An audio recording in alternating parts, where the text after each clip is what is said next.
Wow. Hi.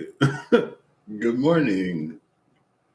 I meant to change my input to OBS, but instead of doing that, I hit go live. So, no third party software today. I don't even have my glasses. Wow. I don't have my glasses and I can't. I'm not using OBS, so I can't like black out the screen to go get them and then come back. So I guess I'm stuck here. And if you're watching this live for the entirety of the duration or later in one sitting, I guess, then you're stuck here with me. I know it's only 7:40 a.m. where I am, but it is almost 2 p.m. where I was. If that makes you feel better about my choices and decisions. Also, I'm using like the only glass that I have. So it's fine. We don't have to get sentimental. So I'm gonna use a deck that I've been seeing other readers use that I own, and I'm like, oh my gosh, I don't know how I feel about this deck, honestly. Like I like it, but the court cards throw me. Like I feel like the court cards are very court cardy, meaning that I feel like they don't give me much besides like the person. You know what I mean? Like there's no scenery or there's nothing to necessarily like read further into, which may be and mean something on its own, you know? Maybe that in some way holds some kind of significance. That it's a person, you know? But anyway, what am I going to do? It's the Mystical Manga Tarot. I was like, oh, I want to use that. I've been seeing like, I feel like more and more people using it lately. And I'm like, I have that deck. I own that deck. So I was going to do, I have wine and wafers today.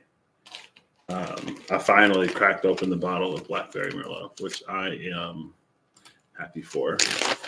I feel like it's been too many consecutive videos of me like reading without alcohol. You know what I mean? Can't do it. Hi, Eve.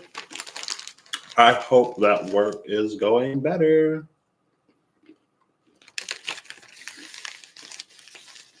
Welcome to Wine and Wafers number 1. I can't even like, I don't even know if I was fully mentally prepared to go live. I accidentally hit go live instead of changing from my webcam to OBS. So I'm stuck in this chair.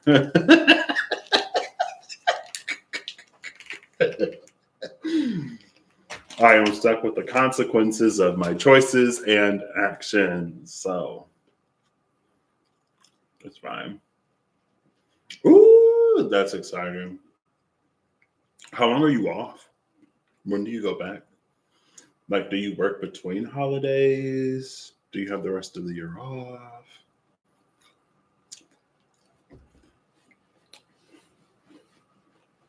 All right.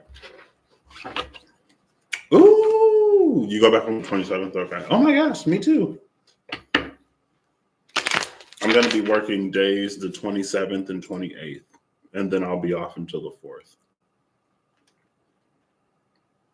So I'm excited for that.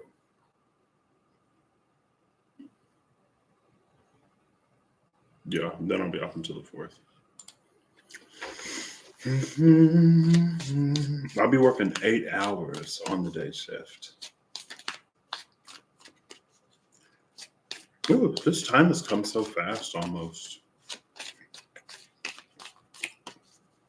So, yeah, in a month. I'll be leaving in a month. Wow. What are you up to, Eve? I need inspiration. I would appreciate it if you would tell me what to do. Today is Eve's choice. I love Eve's choice. Eve's choice is one of my favorite things. Now I feel like I should use the Pro Tarot because it's Eve's choice.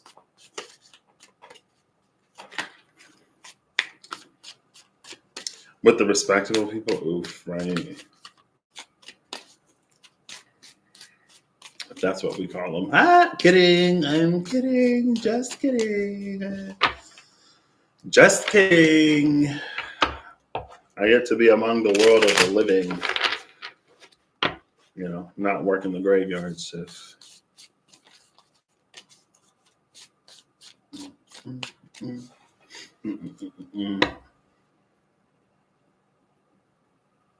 Oof, I wish I had my glasses.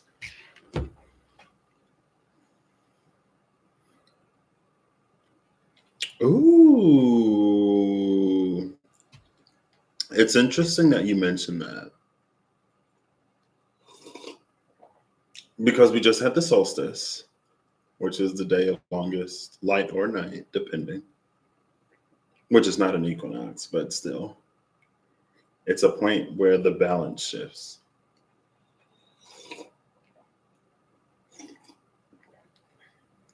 Well, it's a point where we head back towards equilibrium. Duality or opposites or dark and light. The dark and light of something. Oh, I love that.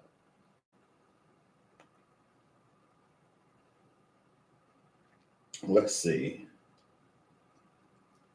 It's fine. Not everything need saying. But if my camera blurs, I don't know if my camera's only blurred. You slept for 10 hours last night? Oof. I wish. I woke up I went to bed early. I went to bed at like 10 something, which I guess isn't extremely early. But I went to bed at 10 something, and then I woke up at like 12. And I woke up at 3. And then I woke up. It was 3:33.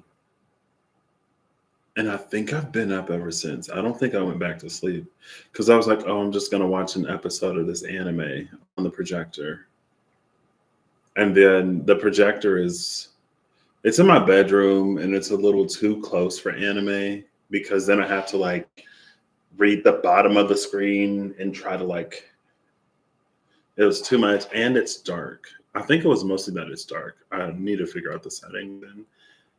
I ended up going to the living room, and it went from watching anime to playing video games, and now I'm live. So I don't know how long I'm going to be live because I'm supposed to be meeting my #1 fan today, maybe. I mean, I am, I'm sure, but I don't know how early or what time. But yeah, I didn't get as much sleep as I thought I would have, but I love that for you. Longest sleep for the longest night. Also, I feel like you gave me some resources. Rob gave me some resources. There's a special project that I'm working on. There are more spreads that I want to build. I've made it back around to that, my mom. I'm going to meet up with my mom. I think we're going to go to the gym, and she's going to help me decorate the tree. And then I got to go pick up some more stuff from a friend. Yeah. And now I'm just talking about, whatever, but let me get me out the way, right?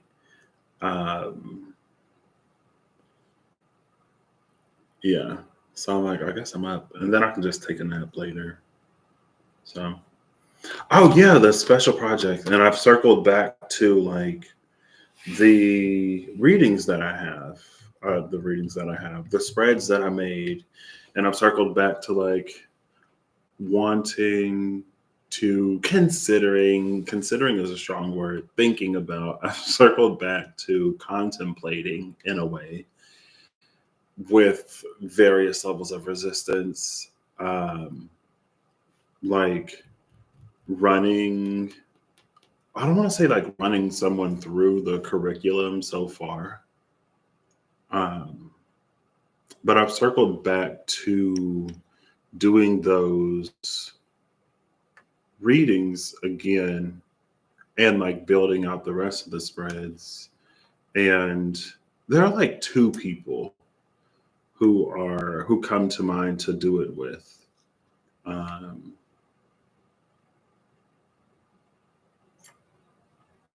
I'm just like, I don't know. This isn't one of those. Oh, maybe it can be. Maybe this can be one of those Patrick videos, and I do like the dark side of making this choice and the light side of making this choice. It isn't going to be that, but I was like, wow, like all of that stuff I was gonna do something with, and I still haven't yet. Not really, you know. And I was like, maybe it's time. I'll have significantly more free time now that I won't be working like 4/12s for a few weeks. And so, you know, it'll be time to wind down. But that sip was for you, Eve.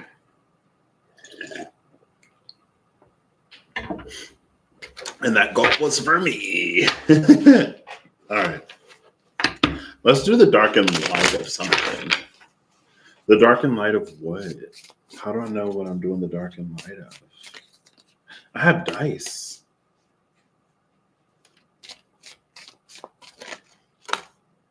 This card came out again. Maybe the darken light of the Nine of Pentacles. When I looked at the bottom of the deck, the Nine of Pentacles was at the bottom of the deck. There we go. If this camera blurs, I can't go into OBS and force it to focus. I don't know if it blurs when I use it primarily or if it only blurs through third party, but we got to go with it.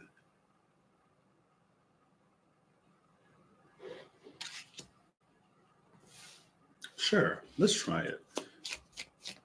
Oh, I haven't done a this side, that side in a long time. Okay, I'm gonna give it one more shuffle.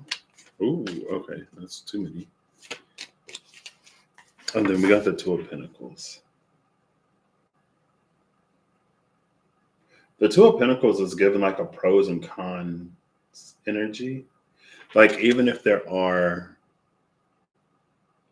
both sides of the list are populated, with this Two of Pentacles, one is clearly better than the other. And it almost feels like it's a matter of weight since it's pentacles instead of it being like swords or something. It's like there could be more pros than cons if we list them all out. But maybe the cons have more weight, significance, and priority. So they might actually beat out the pros or vice versa. They might beat out the pros even though there are more pros. So it's something about already. It's something about, oh, okay. So instead of dark light, we're doing a duality. This is a duality of self-worth in comparison to other external things. And it could be people, it could be opportunities, it could be food, literally anything, right? Like if it's food, let's say that it's like a cheeseburger versus a salad versus a slice of cheesecake.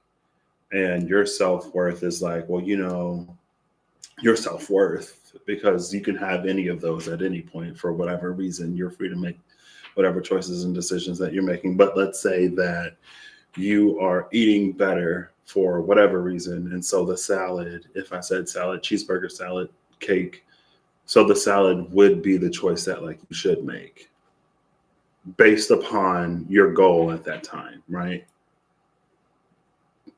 Like if you are fasting and you have the option to like drink a glass of water or cheeseburger, salad, cake, then maybe according to the fast, it would be like glass of water and then the salad and then the cheeseburger cake, kind of flip-flop, whatever. But it's like, it's from a sense of self-worth that certain choices and decisions are made. And it's certain choices and decisions that we make that have somewhat of a reflection on our sense of self-worth, right? Like, it could be very much one of those, well, if I really loved myself, I wouldn't have eaten that cake. And the fact that I ate that cake means that I don't love myself. Like, not to be so literal, but it is almost kind of that, which is maybe given a little Venus, Saturn, Jupiter type energy. Like Venus being worth around the self, Jupiter being worth around opportunity, and then Saturn being the balance between those. Saturn is exalted in Libra, right? Because it makes sense. With all of the consideration of Saturn, it would make sense that it's exalted in Libra. So we have the self side, which is on the left, I guess, and we have the other side, which is on the right.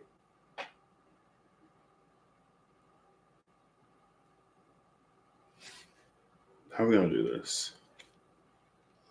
1, 2, 3. So the way that I do this is, for the pip cards, aces are low. For the court cards, it's page, knight, king, queen. Kings and queens occupy the same rank. And all majors beat out minors, but all majors share the same rank. So like the star doesn't beat out the tower because the star is 17 and the tower is 16. Like, it's almost like one of those, when you get into the realm of the majors, they're all so unquantifiable, or the distinctions between them become so abstract that it isn't a simple, well, this is number whatever, and that number is higher or lower than the other number, so this one this one holds rank. And so they all just sort of like sit together. Okay. So, we have the one card in this deck. When I pulled this deck, there's one card where I'm like, I don't want to show this on camera. And that card came out. And when I was looking through the book, I was reminded when I was just like flipping through the book, when I was like, I love this deck, but I don't always connect to it, especially with the court cards. And here it is. On the other side, is another major. So we got 2 majors on the table. Now this is temptation, which I guess I should have expected with the metaphor of like, well, if I loved myself, then I wouldn't eat that cake. I would choose the salad. I don't personally subscribe to that, because if I love myself, I treat myself to some things sometimes. You know what I mean? If I love myself enough to introduce some balance. So can I eat a salad? Yeah. Should I eat mostly salad? Sure. Can I have a cheeseburger every now and then? Yeah. Should I have a cheeseburger every meal, every day? Probably not, health-wise, because I want to feel comfortable in my body, I guess. And, terms of not having maybe a clogged artery, because that's not great. And then cake whenever the freak I feel like it, because I deserve it. And I got a lot of Taurus in me. Anyway, on the side, oh my gosh, this is Minor Empress. Is the Two of Pentacles my minor devil card now? The devil card is the card that I don't want to show in this deck, because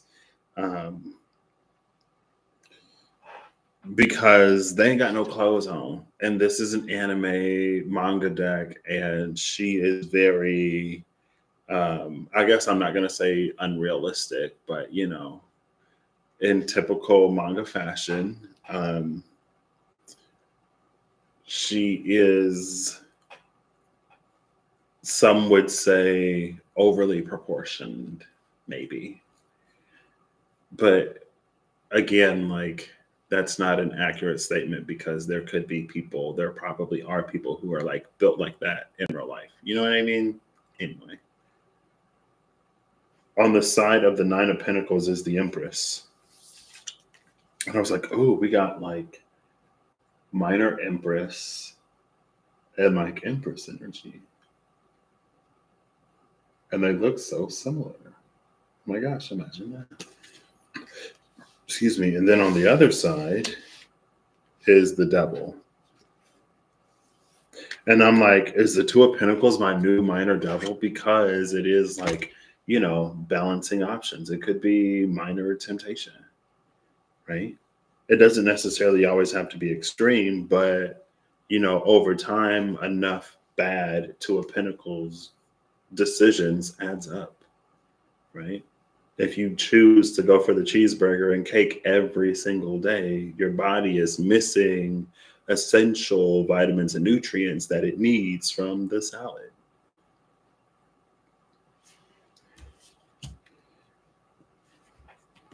So on the other side is the Two of Pentacles and the Devil.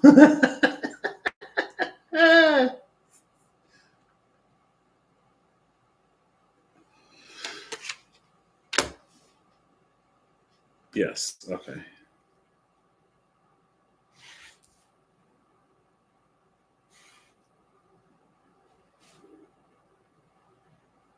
This is interesting. I will say though, so there are, how I do this is it's like War, if you've ever played the card game War. There are 3 face down cards and then a face up card. And the face up card of higher rank, according to what I already explained, wins all of the cards.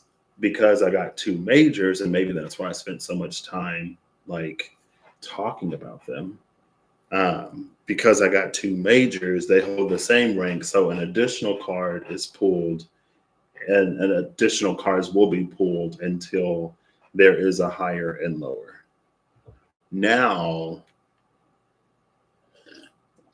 I could today, because Eve's choice, you know, Patrick's ramble filtered through Eve's choice. Did Eve really have a choice? Of course she did. Maybe today I can see it as like there is no winner. I don't have to take it further to see which side wins. It's a point that they both share. Like I was saying, well, I was saying more so that, like, you know, even though there are more pros than cons or more cons than pros, because these are pentacles, the weight matters. It's not it's not based upon the quantity. It's not the length of the population or the size of the population. It's the power of the people, right?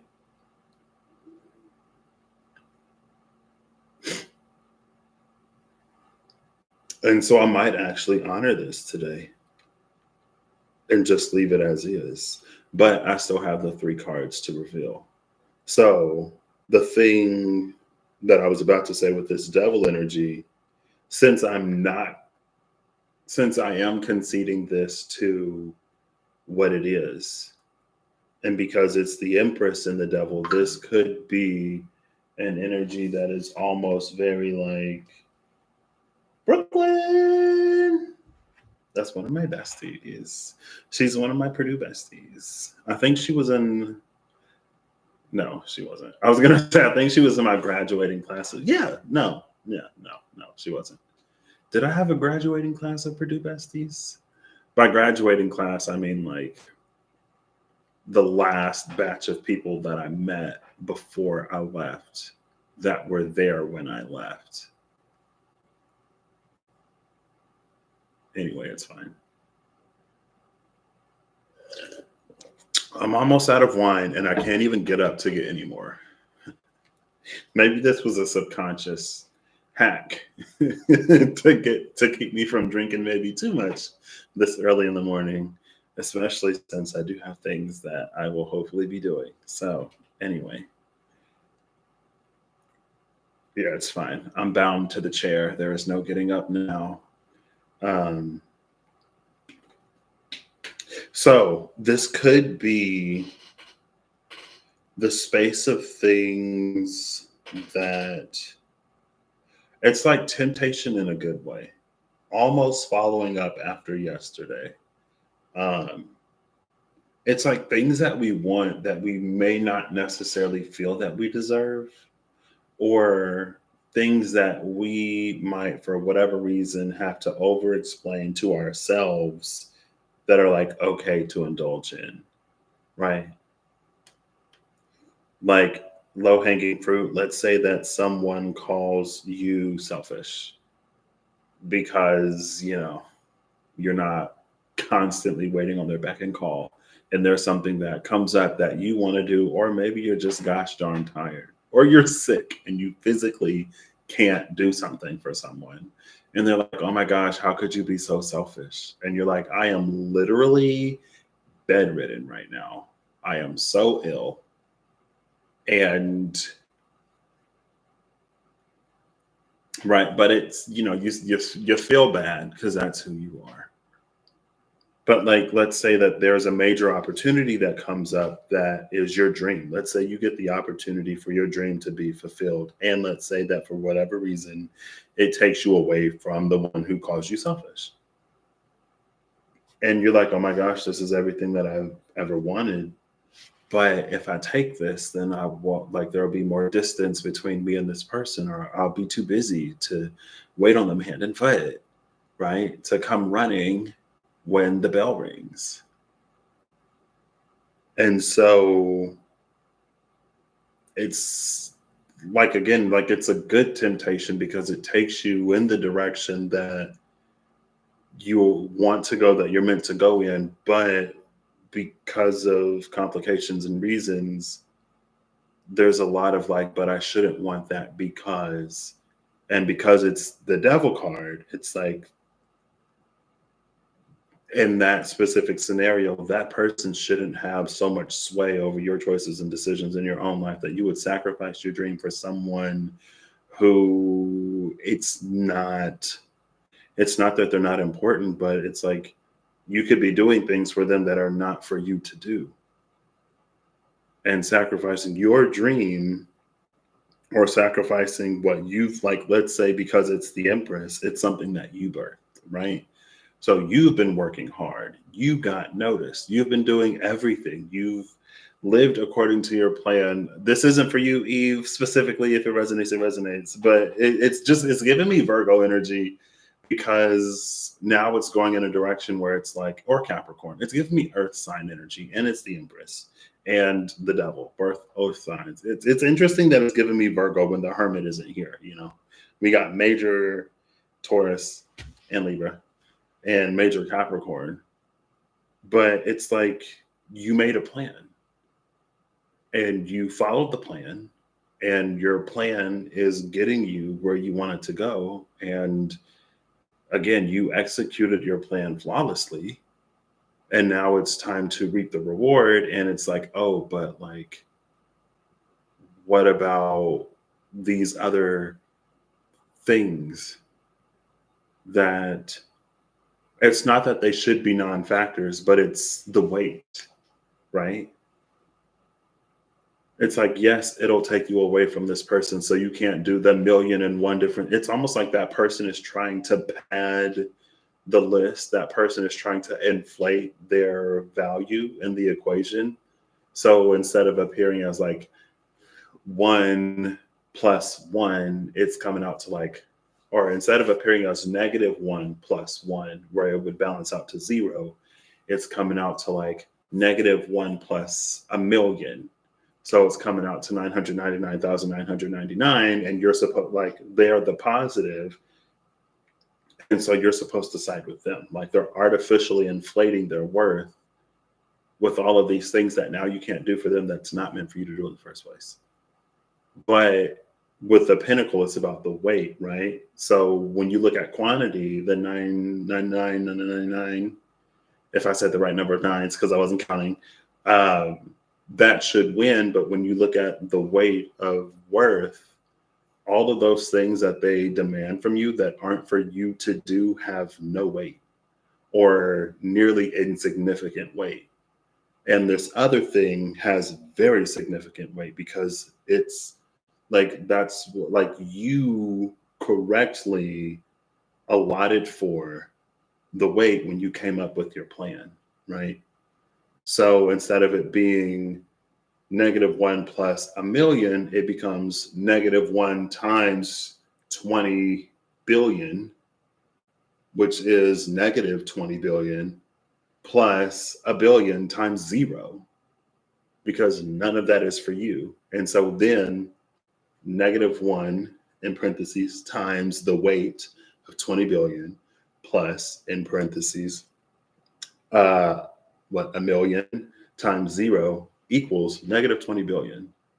So even though there's one thing over here and a million things over here, because of the weight, you choose the Empress. You choose the thing according to the plan.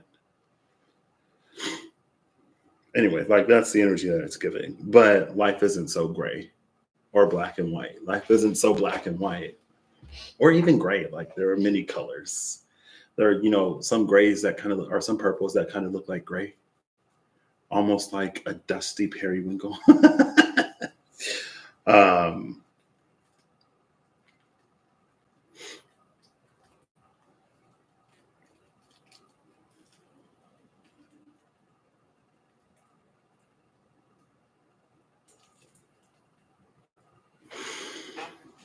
Yeah. But yeah, it was giving me Virgo just because it was like in that extension of the metaphor, because of the plan, because of the foresight that's required, because of, I feel like if it were a Capricornian plan, it would be a little bit more,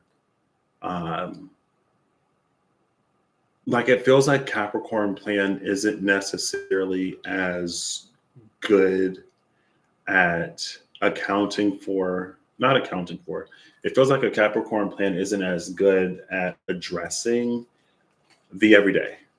It's not good at accounting for life, right? Capricorn is good at predicting and projecting out into the future based upon current circumstances, history, and trends, projected trends of the future. This is the plan. And if there's drastic changes and shifts that one had no ability to account for, then a Capricorn plan, as good as it is, can fall apart. Now, usually Capricorn is very well informed and very well researched, and that rarely ever happens, if ever. But because Virgo is more of that mutable earth, because Virgo is more of that sixth house energy, it's able to account for like, oh, this happened not according to plan. Okay, let me adjust and shift. And then Taurus's plan is to eat, sleep, and be merry. I mean, Taurus obviously has more plans than that. You're right. They're Earth too. It's not about Taurus right now. It's like the distinction between like, why is it feeling more Virgo and less Capricorn? Because there is a mutability here. There's an ability and a capacity to go like, okay, like this happened and I didn't expect it, but I think I can move some stuff around and still like, for example, ended up getting pregnant and that shifted some things, but now, after a period of adjustment, however long that period is, I'm back on track and, proceeding forward with the plan. But it's almost like it's because of that Virgonian mutability in this sense that someone's able to capitalize on derailing the plan, right? They become such a heavy factor of your day-to-day life that, again, they like artificially inflate their weight in the equation. And like I said, this is not for any Virgo in specific or particular, because it's like It's just the vortex through which the energy manifests, right? Virgos aren't the only ones who are capable of coming up with plans and adjusting and adapting on the fly, but still like getting things done, right? They may do it best, but they're not the only ones. So let's see what lies in the middle of these. On one side, it is the Six of Cups. On the other side, it's the Two of Cups. Why is the Two of Cups with the devil? Oop, hold up. I gotta make sure I'm covering the right one. Why is the Two of Cups with the devil when the Six of Cups is with this Empress? And again, it feels like it plays up that like nostalgia, the emotional weight of the past in the Two of Cups. And it's like, but remember like this and remember that and remember like all of these things that like we planned together. And you're like, yeah, like I do. But it's like, if you really, really, really think about it, none of that stuff you wanted, none of that stuff you planned for, most of it you were probably forced into through circumstances. You were so good at changing and adapting and being accommodating that you reasoned and accommodated and what's the word?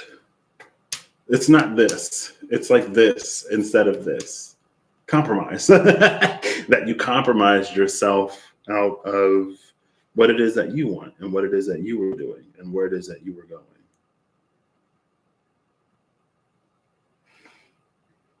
And unfortunately, with that Six of Cups, it feels like it ended up becoming a force of habit.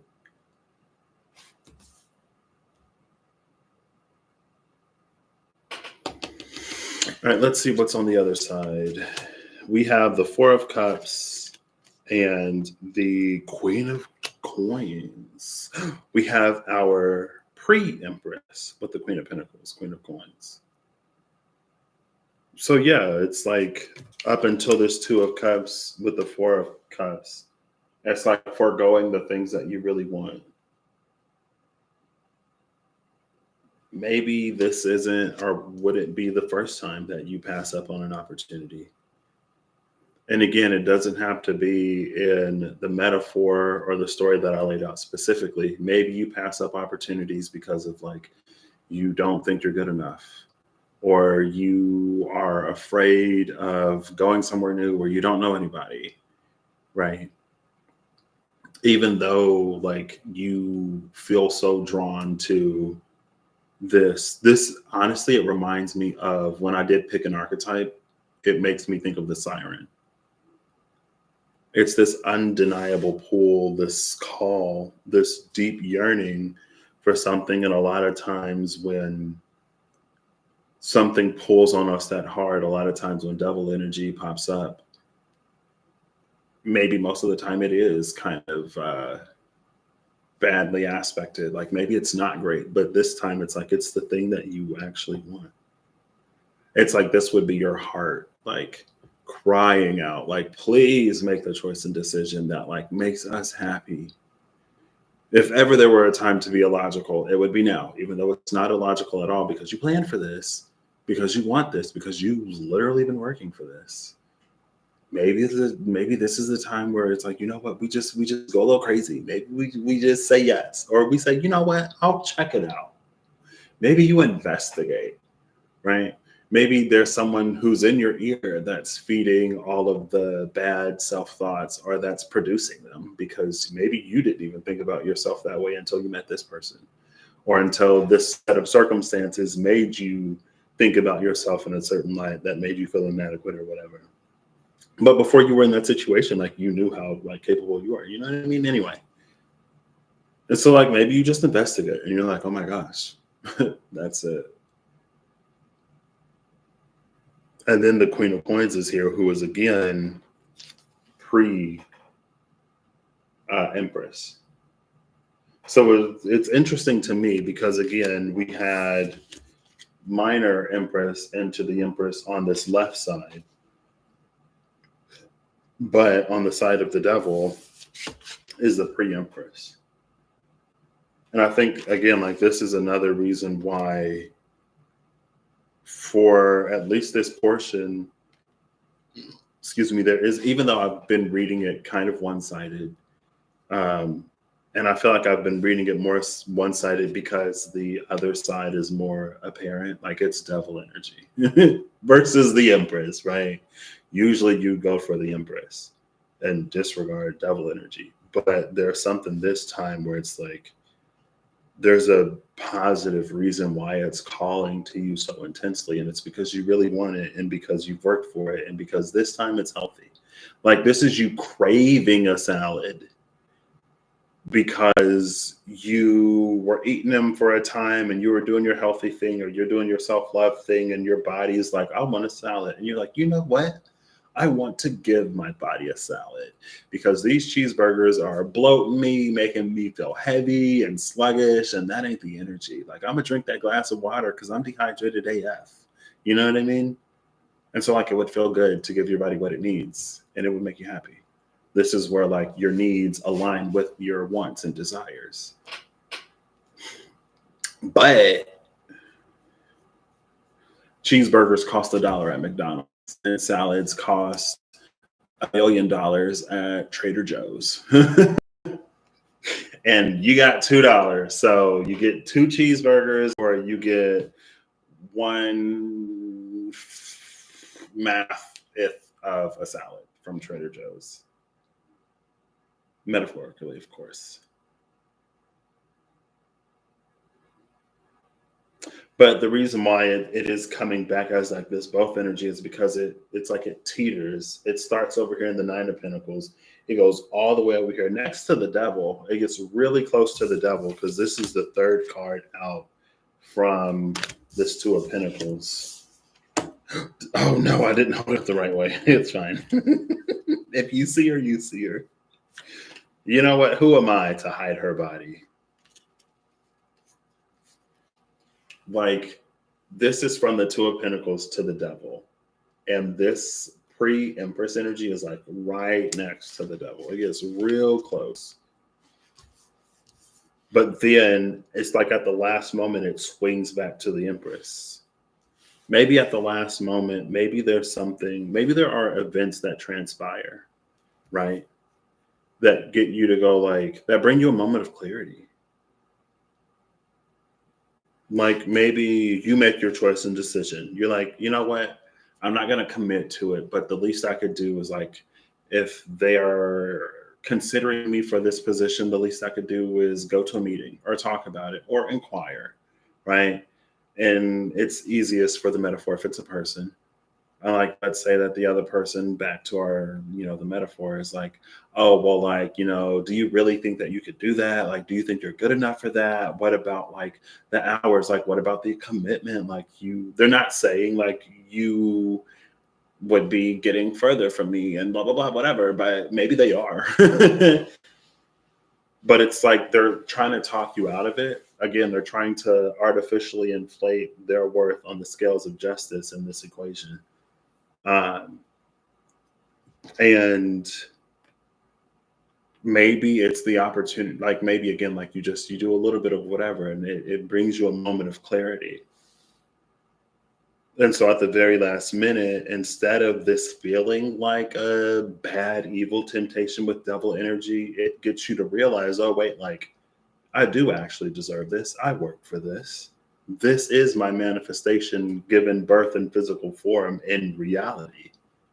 This isn't something that I need to be ashamed of or want to run away from, like something or someone else has convinced me to.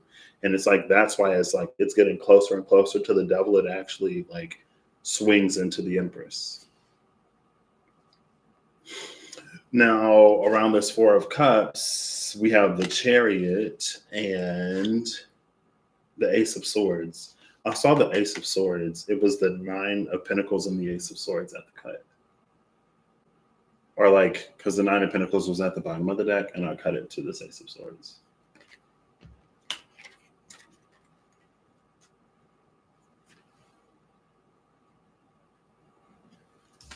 So we have this Ace of Swords as we get like right before this Empress.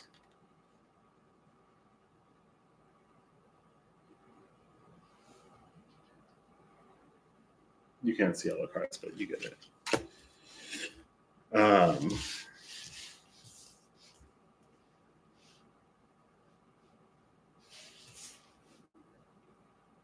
This is intriguing. This is interesting. If I read this the way in which I was reading it before, with the Six of Cups, did I say Four of Cups?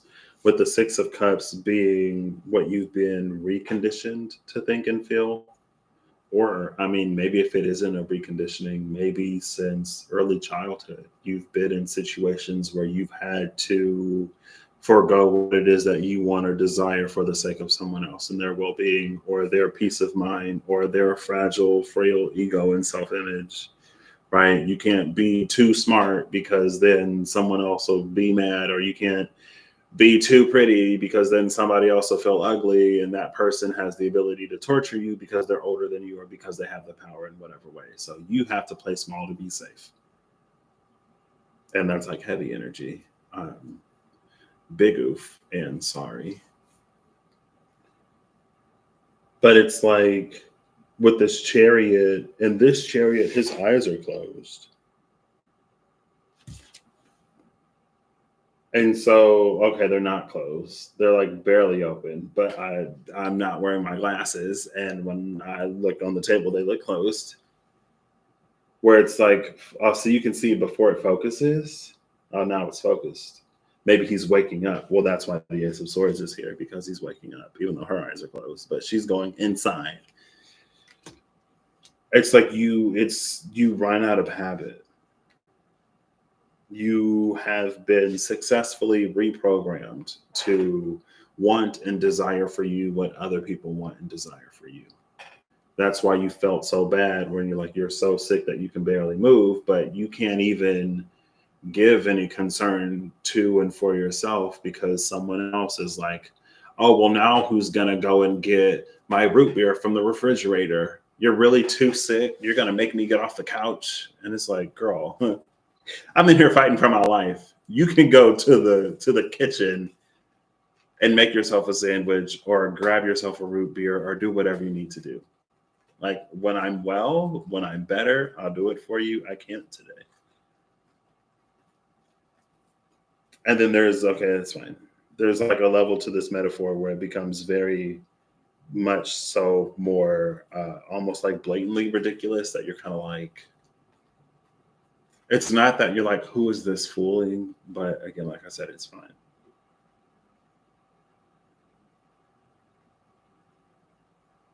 It's also interesting because with how the cards are laid out, the Two of Pentacles is, even though it came out on the side of the devil, the Two of Pentacles is looking at the Empress.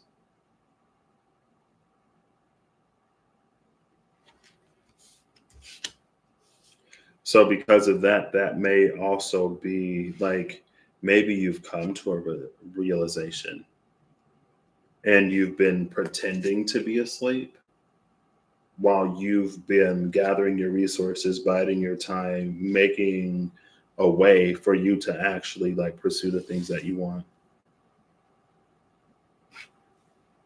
Like I said yesterday, I just saw the Barbie movie, right?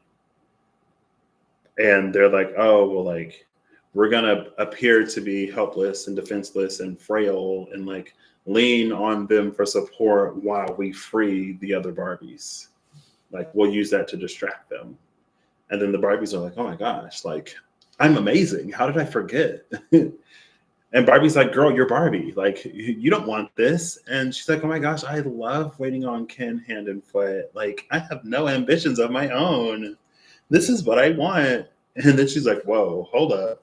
What happened to me being like a doctor? My passion is that like I care for people and I can use the resources at my disposal to help people, you know, be better or get better, be more well, live the lives that they want to live. Like it was, you know. And I do like how at the end of the movie, like, of course, she was like, you know, Ken, I'm sorry I made you feel that way. but like, I don't like you like that. But again, I'm sorry that like to you, you only exist while you're in my gaze. Like, I never wanted that. Like, you're kin. You are your own person. You're not beach. Anyway, it's like you go along with it until you can like make a break for it. I don't want to say make a break for it, but kind of make a break for it. Hey Tish, how are you doing today? This is unexpectedly heavy-ish. And sorry if I'm like, good morning stuff. Sorry if I'm just like kind of like running through this and not giving it the proper care and consideration that it deserves. I don't mean to be um, I don't mean to disregard, I guess, anyone's very real life and situation and experiences. But again, it can apply, like, take it as it resonates, meaning it can have a range of, like, it could be actually more severe. It could be a lot less severe. It could be someone else making you feel this way. It could be you making you feel this way. It could be about self worth. It could be about money. Like maybe you don't have the finances to uproot your life and move to LA. So right now you're doing what you got to do to do your best to like save up so that you can make that move. Or maybe it's for you to find opportunity where you are within your means. Maybe that opportunity is on its way to you and it isn't the big flashy LA, but it is still something that you're aligned to. And this opportunity coming is like you're going to soften up to the idea, and then it's going to take you in a completely different direction where you may be more successful than you would have been if you went to LA, because none of us knows, right? There are so many, I could have done this, I should have done that. My life would be so different. My life would be perfect if this job, this person, this opportunity, this move, that would have happened, this would have happened. None of us know for sure.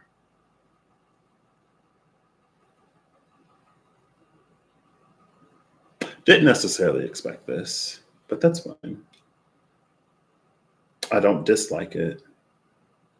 And because of this red thread, I would say like this is an important choice and decision. It's like it's a decision that has the power to shape your future, not just because of the outcome of this choice and decision, but because of the decision math that you are engaging right now. Because you are reestablishing the weight of your personal and the external. And it's this red thread that's wrapped around these two pentacles. And then it's like that crown energy, sort of with the hat, right? But it's that red thread. Like it's a choice and decision that you're like fated to make. And with the roses also being red on her crown, I mean, she got red all over. But it's like, it's self love. And with like this root, sort of like, below the sacral, also like around her, like it is now, there's the Capricorn energy, the energy of the foundation, this being foundational or this being instrumental to you re-establishing your foundation in that way, Capricorn. And the self-love, showing up for myself, gonna do what I need to do for me, not despite other people. Because again, like there are people that the Empress cares for, and then there are people that the Empress doesn't care for, right? Like if her people need her, the Empress is to be there for her people. If there's somebody that is not in her kingdom empire, that is constantly like ragging on her or trying to tear her down, that only has 1 million gold instead of 1,000,000 500,000 gold. Like, it's not for her to sacrifice 500,000 of her gold to give somebody who's already well off enough, when there are people in her own empire that like need her. Right? That's why it's almost about prioritizing, but it's about weight.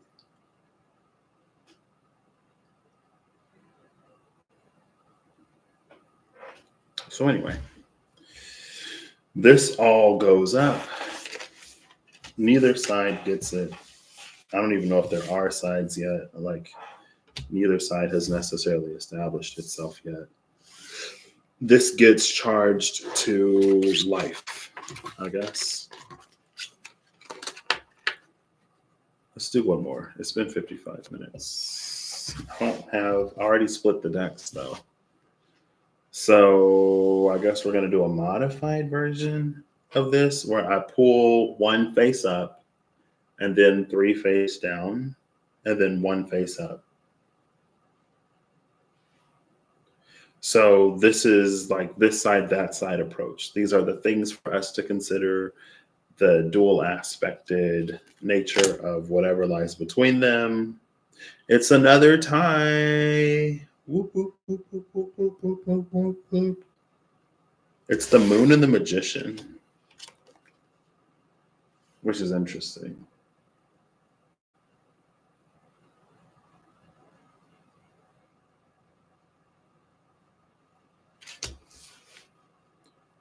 So we got the first cards face down. We have the second cards face down. If I had to hedge my bets right now, I'm almost tempted to say that the moon will take it, but I could be very wrong, obviously. The third cards are face down and then face up. We have these 6 of Swords.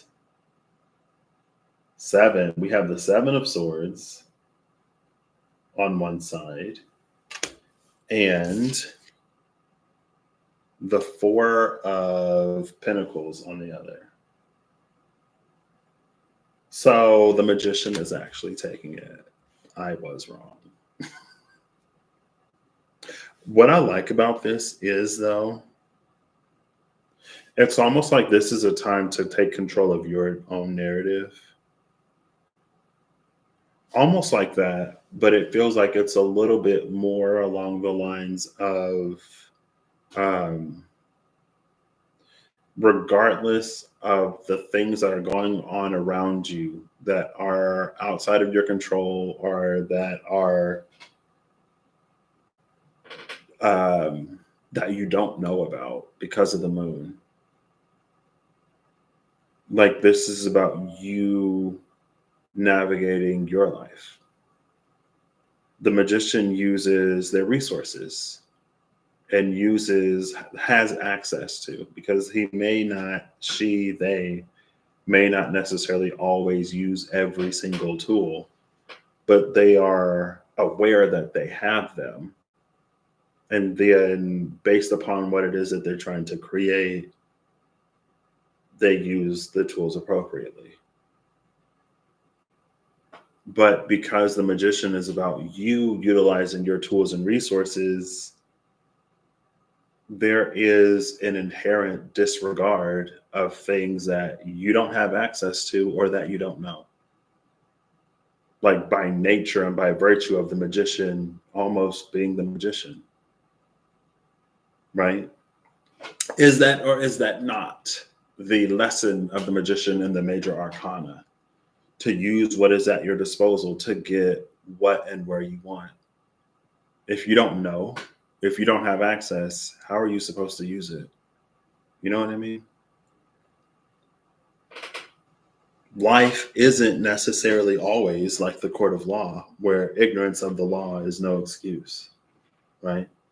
In life, if you don't know, you don't know. So focus on the things that you do know. Use what you do have at your disposal. And now it feels like the 7 of Swords. Oh, I don't necessarily like to take it here, but I got the 7 of Swords and the 4 of Pentacles.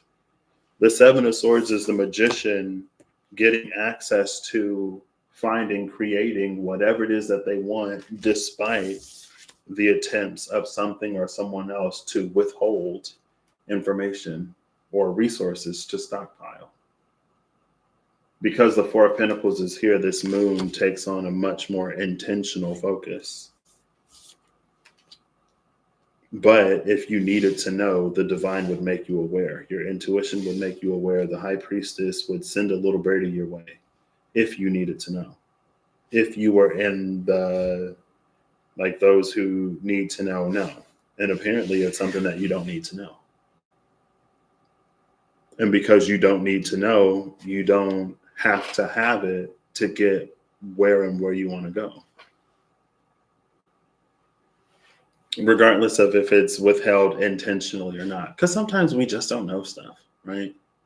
Why didn't you tell me that you can play piano? Because we were never around one and it never came up. It was never relevant. We're playing baseball. Why does it matter if I can play piano? Right? We're trying to win the game. Anyway, it's fine. But it feels like this Seven of Swords is just like, it's a cunning. It's less cunning and more resourceful. It's a resourcefulness. It got whatever the other was trying to withhold, and it didn't steal it. It made its own. And maybe the other one was like, did you steal this? How did you get this? There are only 3 blue eyes white dragons in the world, and I have all 3 of them. I am Seto Kaiba. How did you get a blue eyes? Because I went to another country. Maybe there were only 3 in this town. Maybe there were only 3 in Japan. Maybe there were only 3 in this hemisphere. But globally, there are more than 3. And I'm actually from a place where there are billions. It's pretty common, actually. And you're like, what? Well, not you. The moon is like, what? What do you mean it's common? What do you mean there's a place where everyone has access to this? I'm the only one. It's like, okay, all right. Anyway, we ain't got to take it there. But it's the energy. It's the vibe. If you needed to know, you would know. Obviously, you don't need to know. So for you, it may not be necessary.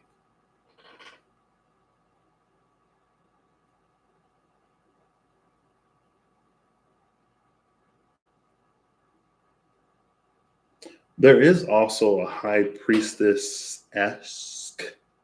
I was going to say high priestess-esh, like combining high priestess-ish and high priestess-esque. There's a high priestess-esque-ish energy here. It's like your intuition is also a tool at your disposal. And the knowing that you get from your intuition, the trust that you get, how do I say it? It's like your faith in the divine and the power of your discernment gives you access to trusted access, because you trust it, to information and to things that you don't know and wouldn't know, but it is also one of your tools. Your intuition is another one of your tools that maybe a certain situation is requiring you to use.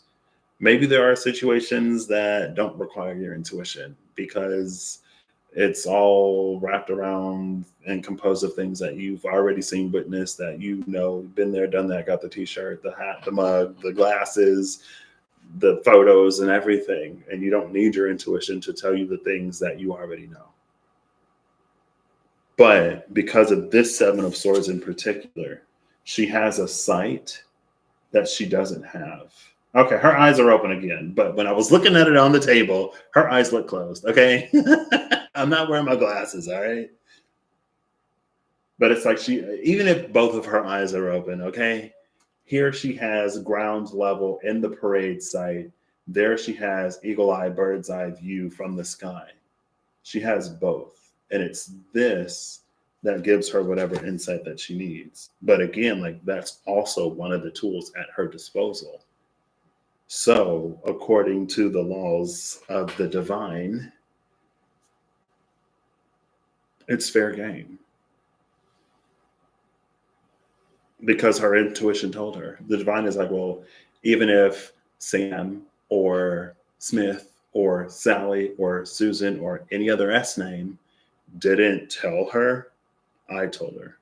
I sent her the signal. I sent her the sign. I sent her the synchronicity. So she got the information. She's supposed to use it. It's one of the tools. Let's call it the cup, right? Because there's the cup, the wand, the pinnacle, and the sword. Or well, it doesn't matter. It's one of the tools, okay? We don't have to give it an element right now. But the spirit, the divine could be like, I told you. It doesn't matter if you didn't see any representation of it in your physical reality because maybe it's withheld. Maybe it's withheld because time, right? Maybe it doesn't exist yet. You get a nudge to go somewhere and do something. You get a feeling that, almost going back to the purpose of permutation 1 officially, unofficially permutation 2.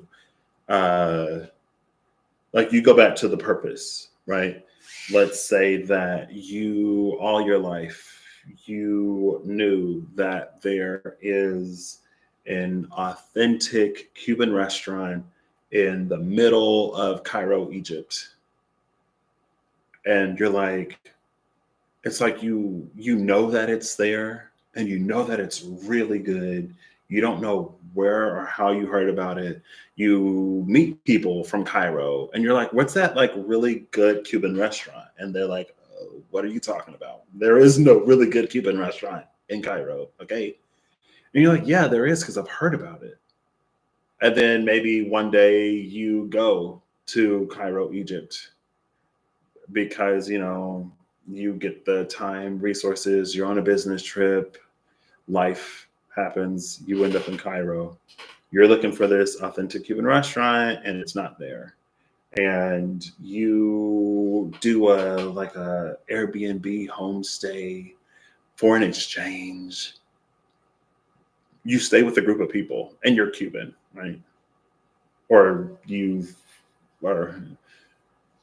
for the simplicity of the metaphor, you are Cuban, or you just know how to make good Cuban food. Anyway, regardless, you're disappointed that you don't get that good, authentic Cuban food. You're at your house stay, and you're like, I'm so grateful and appreciative for everything that you've done. You've let me into your home and blah, blah, blah. I'm going to cook you a meal today. And it's amazing. And they're like, oh my gosh, this is so good. I've never had Cuban food. And in that moment, well, then they're joking. They're like, you should open a restaurant. And in that moment, you're like, ha ha ha, wait. Like it was your purpose to make that Cuban restaurant in Cairo, Egypt.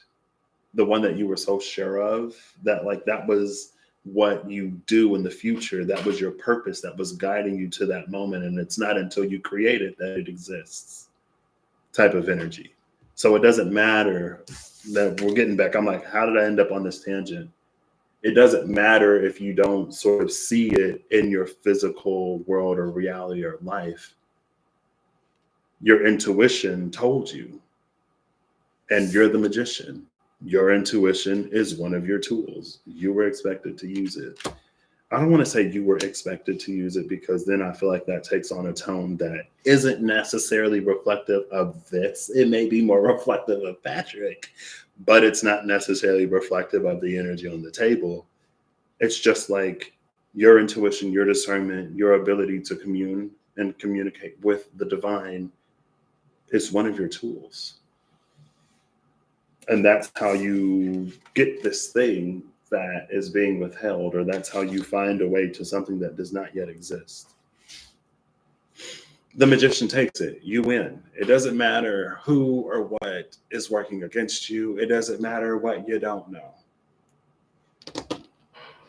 Is this resourcefulness more earth energy? I don't know. The sun did go into Capricorn, so maybe that makes sense. Maybe that checks out.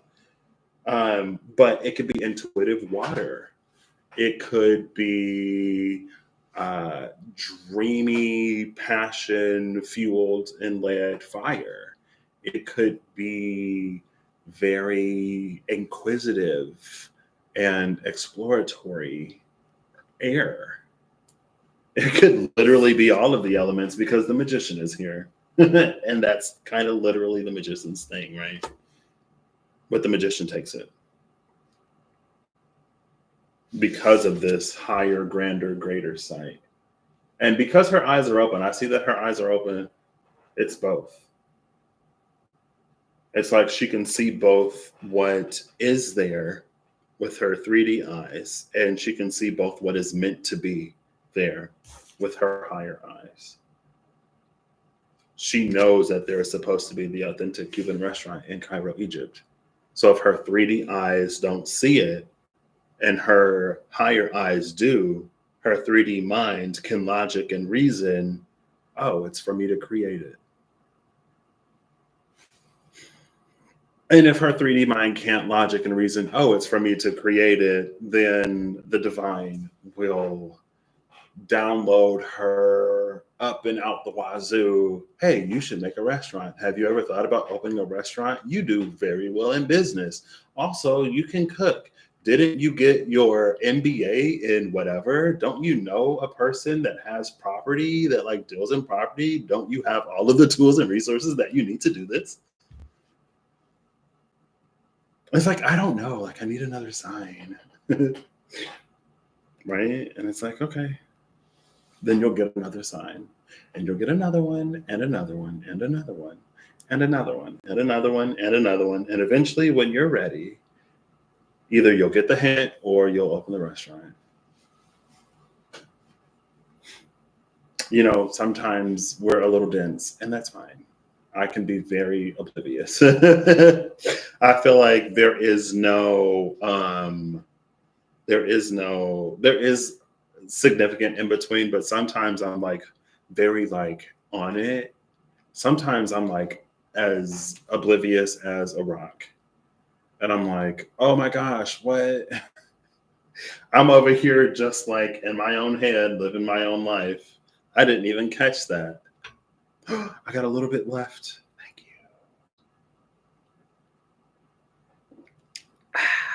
you. We ain't even revealed the face down cards. Technically, I don't have to reveal the face down cards because we are like, there's a clear winner. This is the second time recently-ish that the Seven of Swords has come out in a good way. The Seven of Swords in the rune, no, not the runic. The Seven of Swords in the Tarot Apocalypses is a good Seven of Swords for me. It's a card of like, we think that we're missing out, but in reality, it sets us up to receive something better, right? Like maybe you are consigned to the army of whoever, and you're about to go fight this battle, and someone comes in and steals all your weapons because either A, this is a fight that you're not going to win, and they're actually saving your life. They're saving everyone's lives because you will be completely obliterated and decimated if you even try. Or maybe you're walking into a trap, or maybe it's a fight that's not worth fighting. Maybe you're about to do something that ultimately you'll regret. Maybe you're going to do something that cannot be undone. Maybe you were going to say something to someone that cannot be unsaid. But for whatever reason, you have to rain check, or you got sick, they canceled. Then you find out some new information and you're like, oh my gosh, I'm glad I know, because I was about to go and act real reckless. I didn't have all of the information. I was, which is a little ironic when I'm talking about the magician. Well, use what you do know. Also, going back to this, the signs, symbols, and synchronicities, there's something very interesting, I guess we'll read it that way, about what we do for each other and how the divine moves. Like, I went to the Peace Pagoda last week because I saw it when I went to Q with Kirsty. We took a boat tour. That was like one of the most magical synchronistic days. It was fun. And then I got this Arethusa poem, and I was like, what is this? Anyway, We took a boat tour, and I was like, oh, what's that? I want to go. And the last time I went, I wasn't able to go.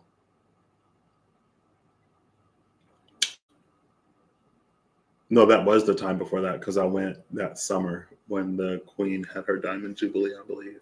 And that's when I went to Q. I didn't go last time, but I went this time. And I was looking at one of the Buddhas, and I was like, I want to share this with my friend. And so I took a picture and I sent it to her. And she was like, oh my gosh, I've been seeing things all week. And I was like, in that moment, I was a part of her synchronicity. The divine, I'm not going to say without my consent, because we don't have to take it there. But I was just like, oh, this makes me think of her. Let me take a picture of it and send it to her. And she's like, I've been seeing this all week. I was like, you know, here I am, just another cog in the divine machine. You need a synchronicity? Let me give you one that I have no clue about. Did you just say Doc 32B? Oh my gosh, I've been hearing 32B all over. And they're like, whoa, I didn't know that.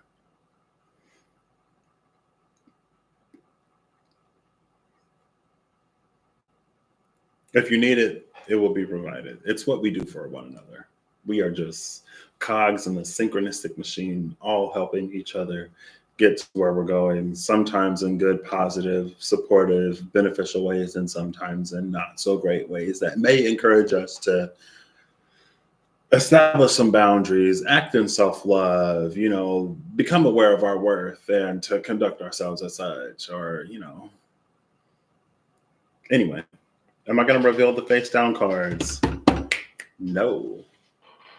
I'm not going to read them because this is clear. How about this?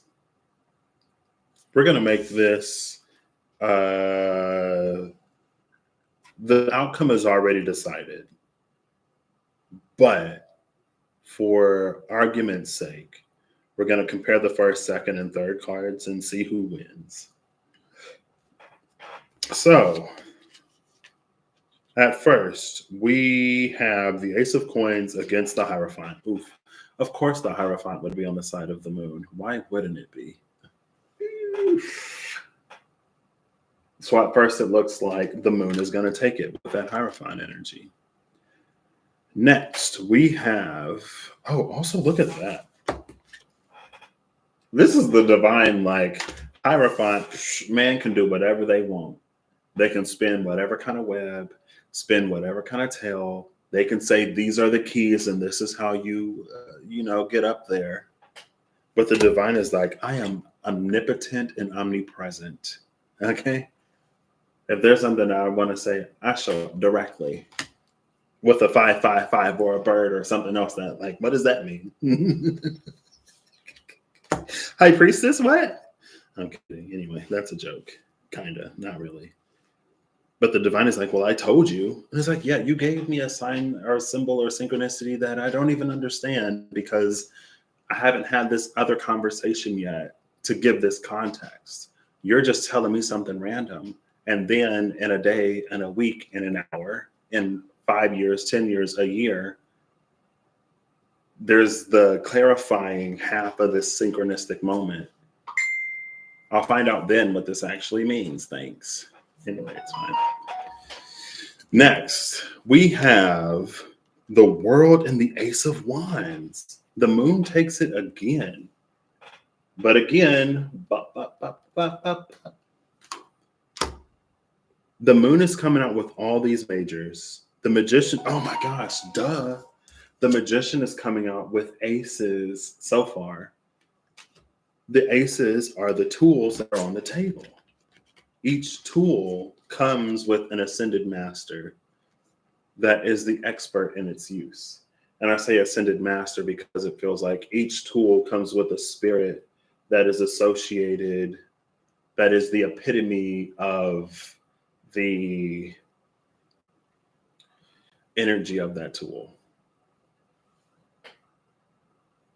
If we get 3 for 3 aces, that would be synchronistic and amazing, and it would make sense why they're on the side of the Magician.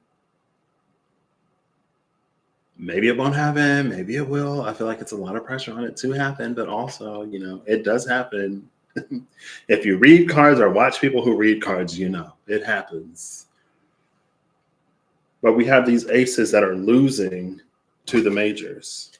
You have the Hierophant and the world that the Hierophant creates. You have the Hierophant and the world according to the Hierophant with the same red ribbon from the Hierophant. Interesting that this was like a fated choice and decision, one that has the power to influence our future because of how we conduct ourselves now, that reestablishes a dynamic with the world. Two of Pentacles, Nine of Pentacles, us with / for / against the world, us in comparison to the world, be it for or against, us and the world. You, because it's the Nine of Pentacles, you specifically, and literally everything outside of you and around you. But it's the Hierophant and then the world according to the Hierophant. Speaking of those who may wish to not necessarily give out all the tea, all the information, the complete story. Speaking of those who may intentionally misguide, misdirect, or hide certain information, Hierophant, cough, cough. Unfortunately, but kind of true. But also, it's not the job of the Hierophant to be God. It's not the job of the pastor to be God. It's not the job of the priest to be the divine. It's the job of the pastor, the preacher, the Hierophant to lead us to the divine so that we may learn and get to know the divine for ourselves. Man could never, regardless of how holy. Let me take that back, girl, because I'm not trying to come for anybody's belief. Maybe somebody can. It's a big, wide world out there. And maybe there is or has been one or some or many, who knows, who were capable of, extraordinary feats of the divine, who also led those to the divine, who were embodiments of the divine, who knows.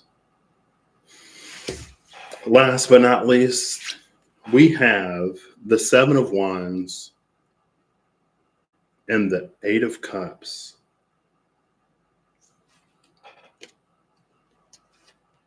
In this Eight of Cups, there is a moon. So the Hierophant still takes it.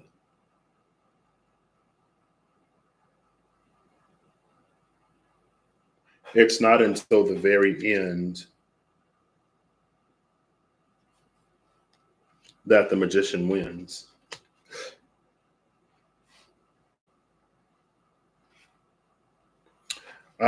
It's interesting that I mentioned that this was like purpose. Because was it yesterday? Or was it in Permutation 1? The one I called it like Peter Parker, Spider-Man, and the inevitable Gwen Stacy's.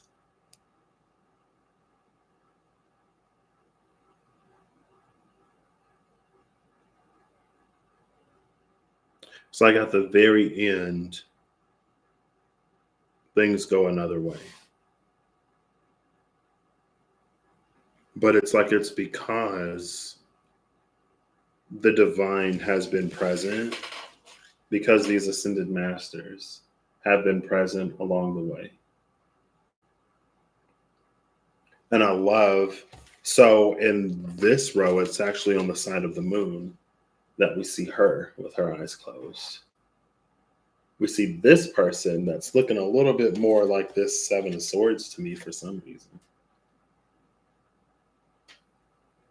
than this Seven of Wands. But I love that it's like not only do the eyes open, but they also face like direct and ahead as we go through this. This is low-key feeling like some undercover boss type energy. Low-key. What does that mean? I don't know. But it's low-key giving undercover boss. It's low-key giving, okay, I'm going to go along with the Hierophant for as long as, I don't have to do anything. As long as the Hierophant doesn't demand anything too crazy or weird, I'll go along with the Hierophant. Sure, I'm open. And then I was just thinking about that Demi Lovato song. And like the vines that were like, when it's like cool for the summer. And then she's like, die for each other. And they're like, whoa, we just went like way there. And we just met a week ago. Type of energy. When you know, but still. Because it's like, eventually at some point, the Hierophant did something real crazy or said something real crazy. Was that this one or was that the last one? I think that was the last one. When I was like, sometimes things get so almost blatantly ridiculous that you're like, not who is this fooling, but is like, is the goal, is the intention, is the truth not obvious at this point? Regardless of the words and the lies that we tell, is our actions not speaking louder than the lies we tell? Like, is it not obvious what's happening here? Type of energy. But when we get down here, it's like, yeah, it becomes obvious.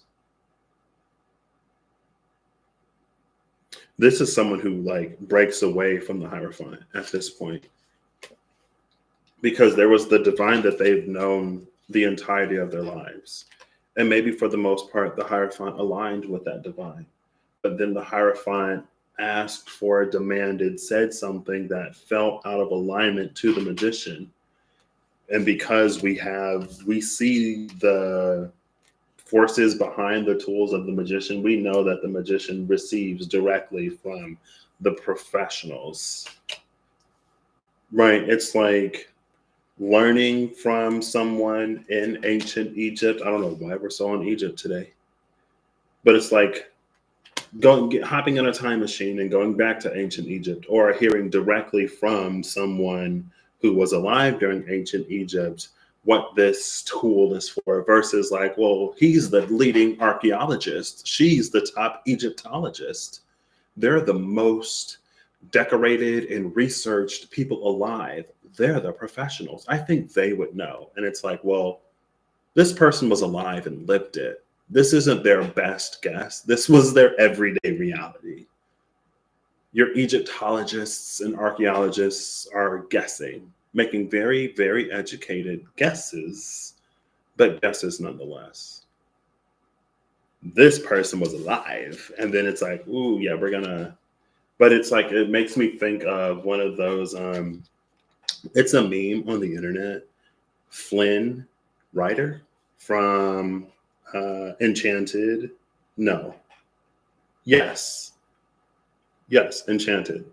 Rapunzel. When there's like, I think they went to a bar or something and everyone had their swords pointed at him. And they're like, what's an unpopular opinion that'll have you like this? And it's like this person fearlessly sort of like taking a stance regardless of how others like think of them or their opinion or their viewpoint or their perspective or their truth. It's the one who stands against like the Hierophant. It's the one who stands against the world that the Hierophant has created through, in this specific set of cards, through intentional misrepresentation and dissemination of information.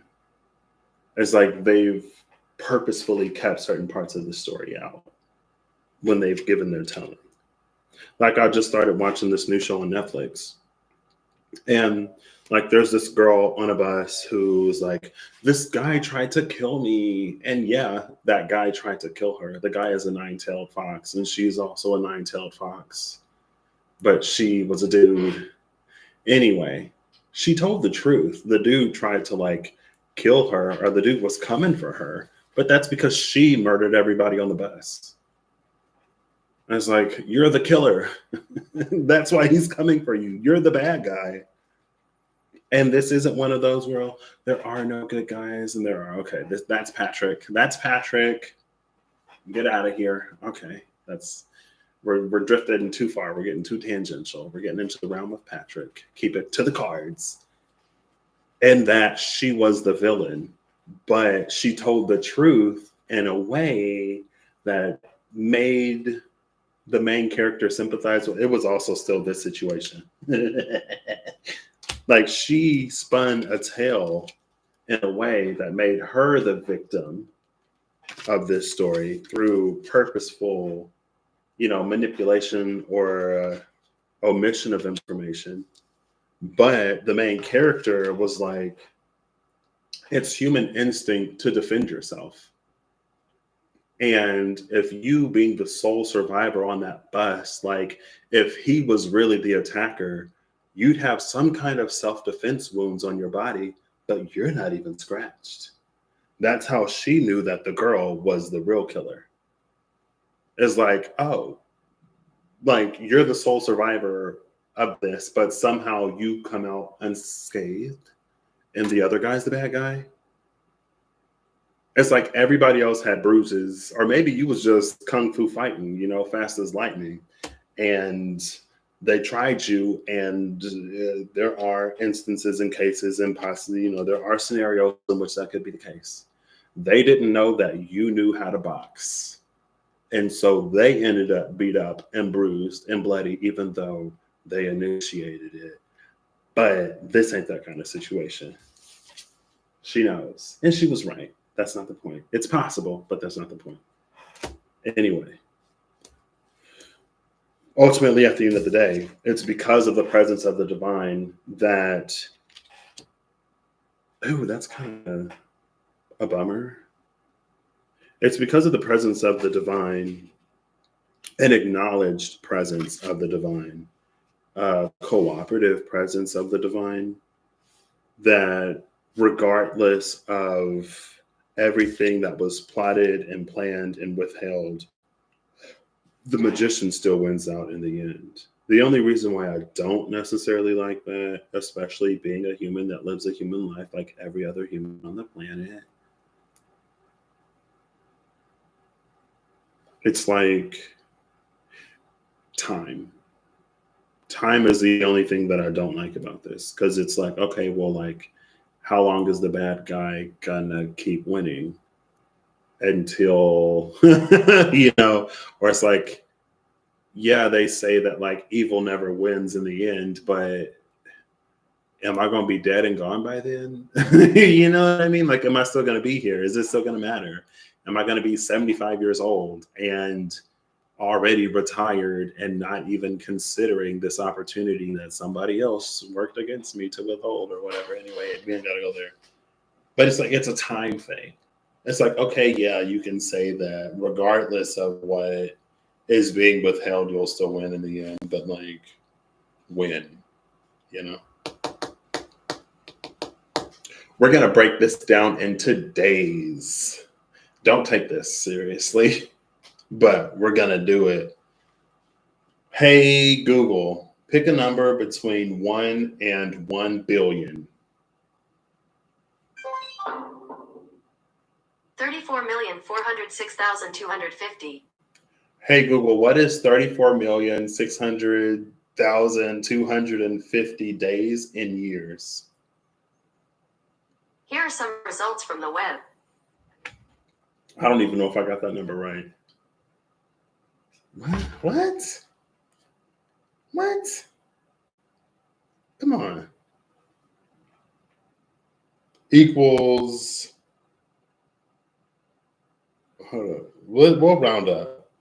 Hey, Google, what is 34.5 million days in years? 34,500,000 days is 94,520.548 years. That's 94,520.548 years. How many incarnations is that going to take? We're going to be here for a while. I don't know if that's a Kali Yuga. I don't know Vedic time, but it's giving me Kali Yuga energy. And I don't have my glasses, and I'm not about to look up Vedic time. It's giving me Vedic time energy. Like, and Vedic time, girl, it's on a scale that is beyond human comprehension. I mean, I guess it isn't, because you can give it years and like, oh yeah, 95,000 years.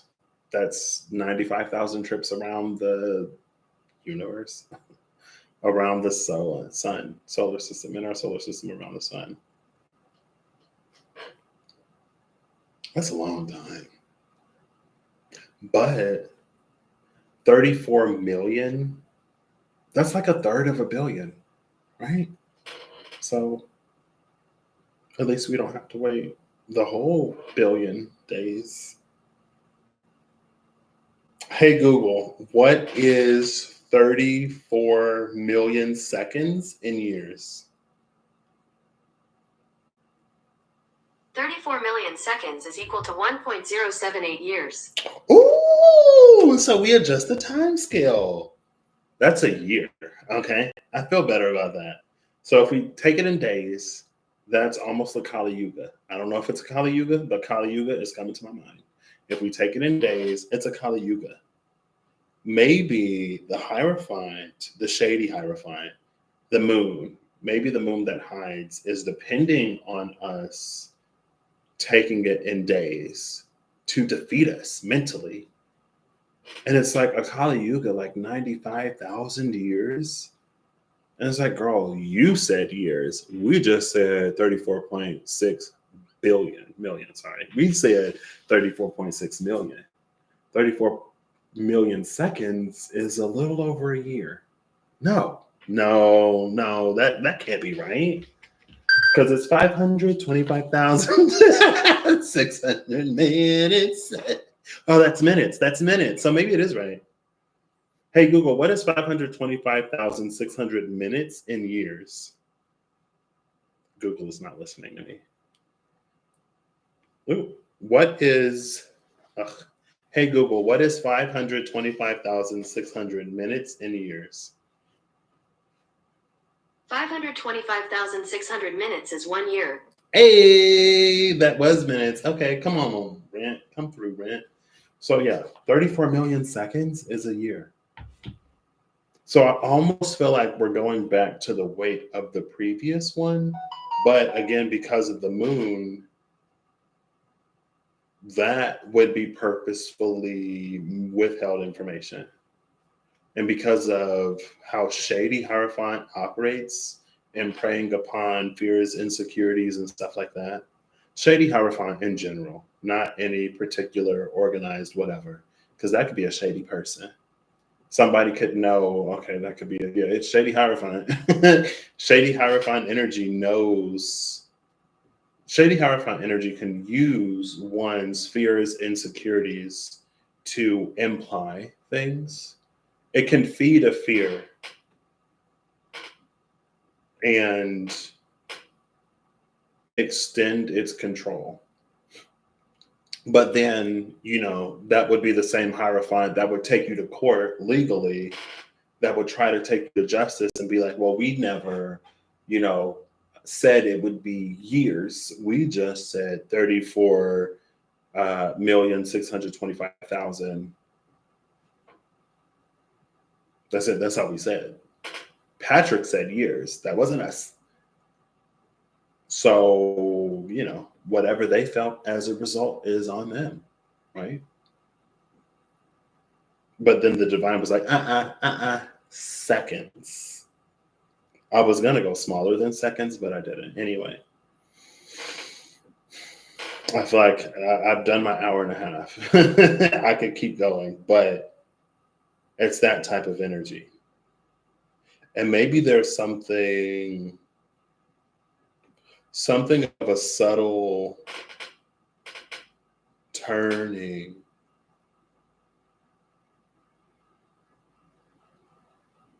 This is the same section that came out with Cairo, Egypt. There is something that is that's why it's the moon and the Four of Pentacles. There is something unforeseen that will happen. It's almost like right before things get really bad,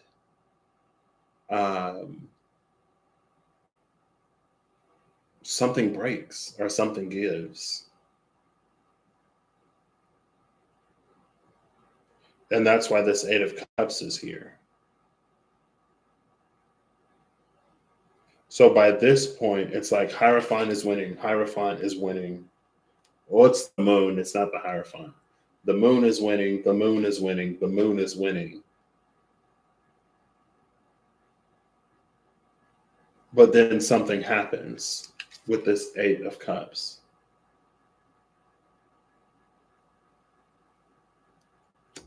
And then the Magician takes victory in the end. Like if this were a movie, this would be a race. There's a race and there's somebody that's cheating. They're bumping cars. They're bumping cars off of the track. They are using like oil slicks and boulders and fake detour signs and everything. And they're winning. Oh my gosh, I was just watching, when I go to Planet Fitness, it seems like 2 out of every 10 times I go to Planet Fitness, 1 out of every 5 times, there's like Star Wars playing on one of the screens in front of me. And then I take a picture and I send it to Rob. I send it to Rob Kenobi. But anyway, on one of them, it was the Pod Racers. And I had that Star Wars Pod Racers games on, I think, the N64. It was hard. I didn't understand it, really. But I played it. I think we rented it. Or maybe we have it. I don't know how we got it or who we would have got it from, because I wouldn't have bought it. Or I wouldn't have asked for it, and we weren't Star Wars watching folks. So I don't know how it came into our possession. But anyway. It's like it's the person that's cheating. They're doing all this cheating, and the protagonist thinks that they're going to win by cheating. But at the very end, it's like their car breaks down, like right in front of the finish line. This is like right in front of the finish line. Their car breaks down and the magician wins. Type energy. So in that's why the Seven of Wands is here. This is like, oh, and I love that this is, in the Seven of Wands, it's someone that has a higher position, right? It's Wands energy, but they're standing on earth. And we have earth and fire here. This is the ground upon which this Seven of Wands stands. And that is the arena that they're in, the arena, the element of fire.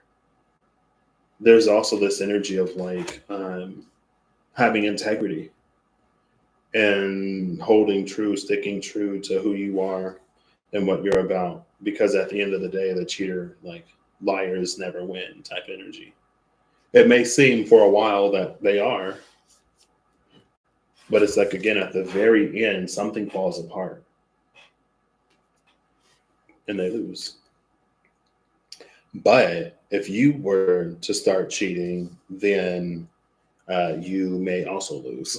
So, stick to your guns and keep acting with integrity type energy, because it's when the Hierophant goes to justice.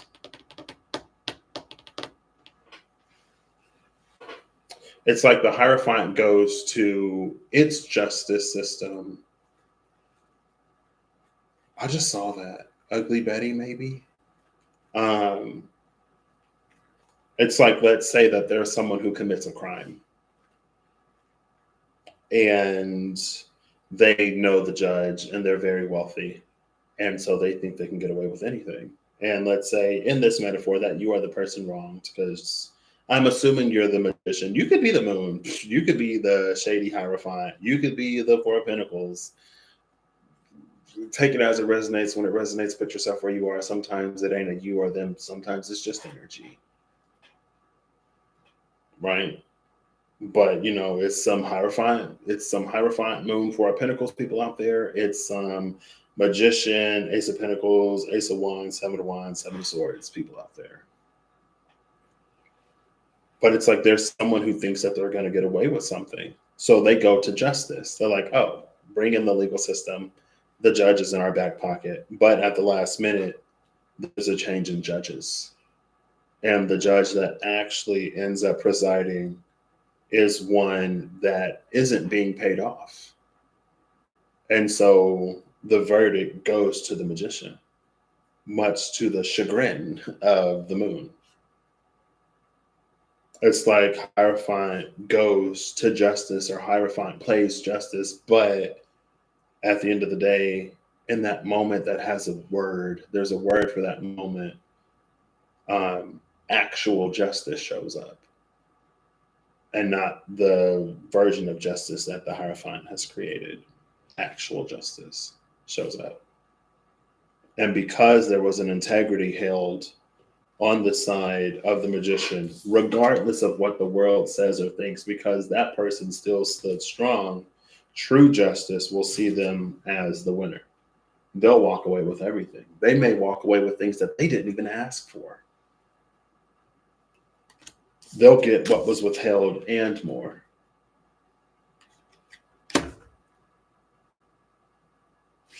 Type energy. So there you go. If you don't like these messages, blame Everlong Mystic. I'm kidding. This is Eve's choice. Eve said Darken Light, or oppositions of something, or polarities. I saw that you hit like 716 subbies. I was gonna comment on your video, and then I was gonna text you, and then I was gonna comment. But you're here, so I can say congratulations. You'll be at 1,000 before you know it, getting super chats and donations and the advertising, ad revenue. Yeah, I was like, what? Whoop, whoop, whoop.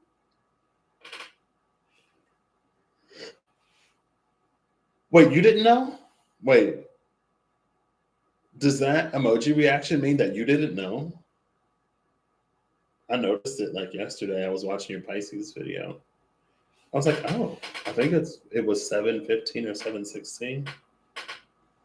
Was that yesterday, or was that like a few hours ago? Oh, okay, gotcha. Yeah, I saw that they I saw in the like YouTube Studio app, I think, that they added tiers to the partner program. So now, like, there are different levels that you can get different features. I don't know why I feel that way about I don't know why I feel some type of way about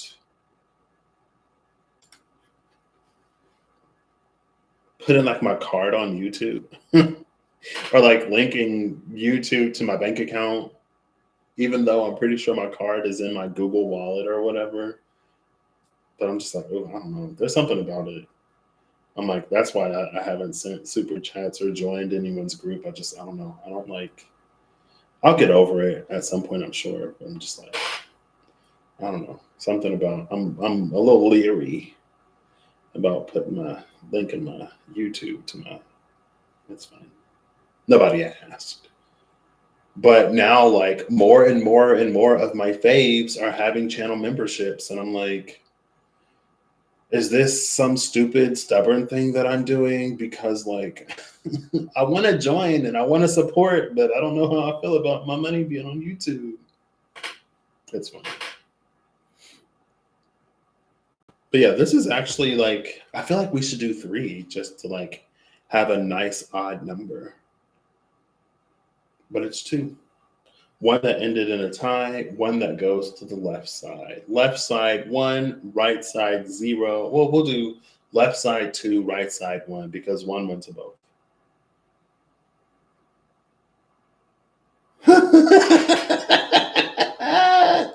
The people at your job know that you have a YouTube? Wait. I kind of outed myself.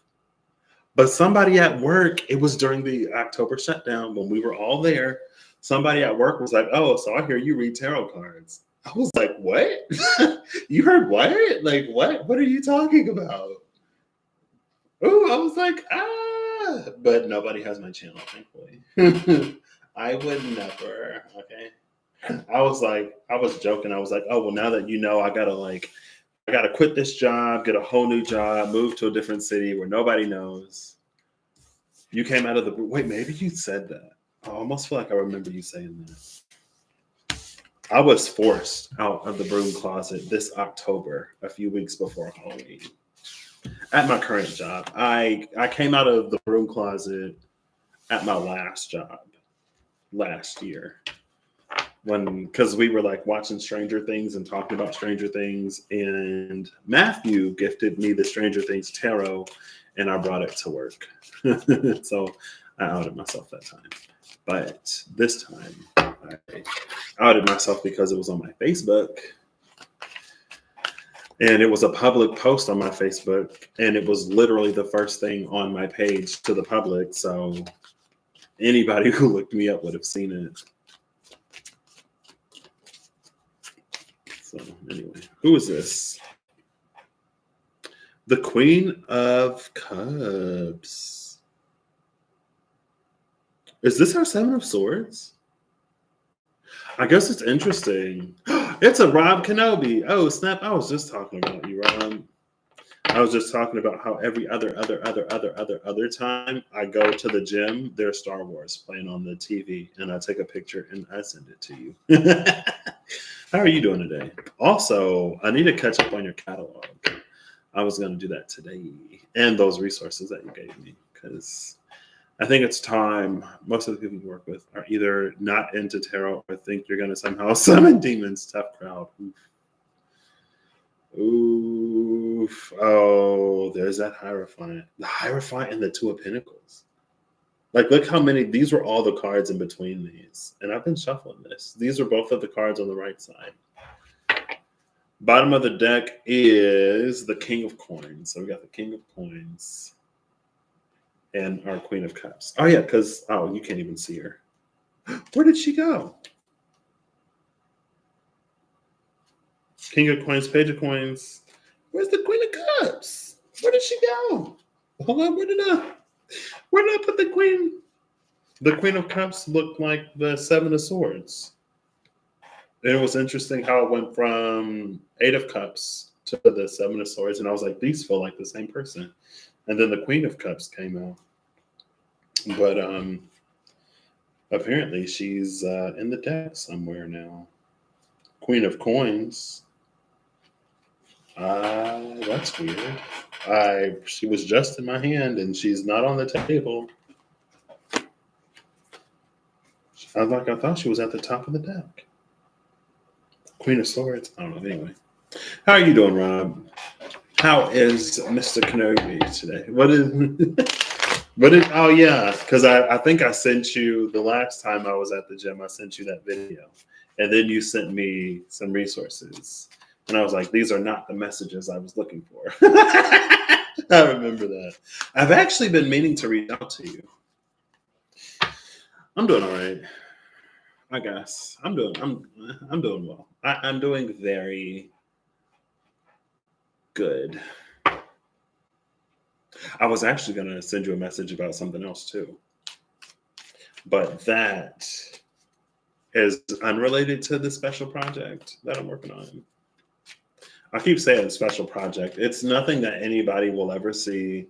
It's not like, it's a special personal project, meaning it's something that I want to devote internal resources and time, internal resources being time and energy,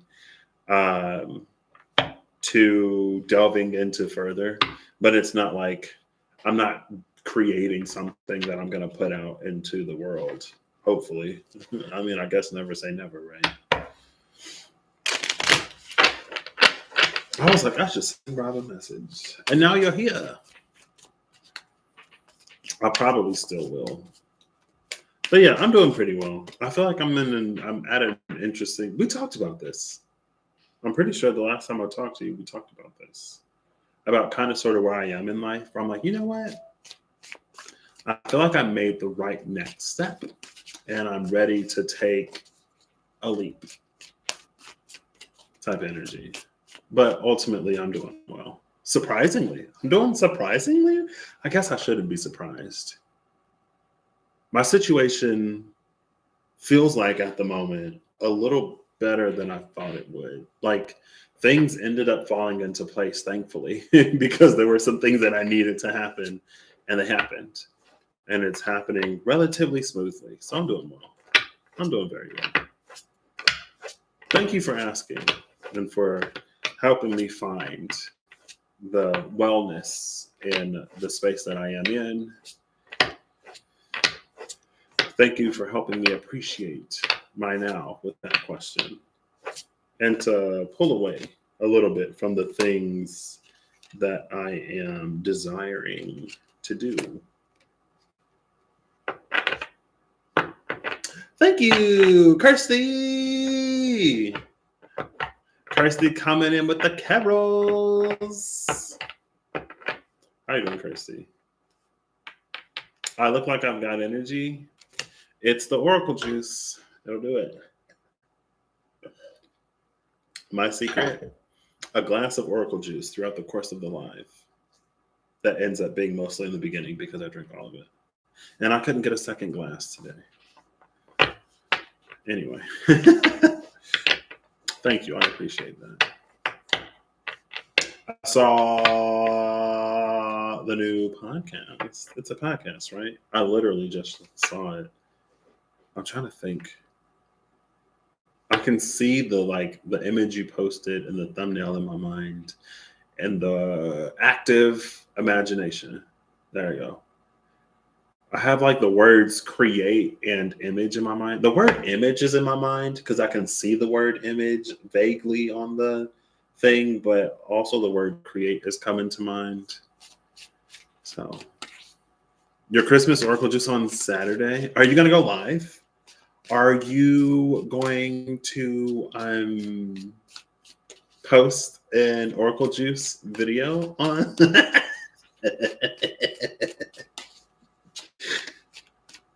I'm still sad that I missed the last one, but I'm sure, it was for a good reason.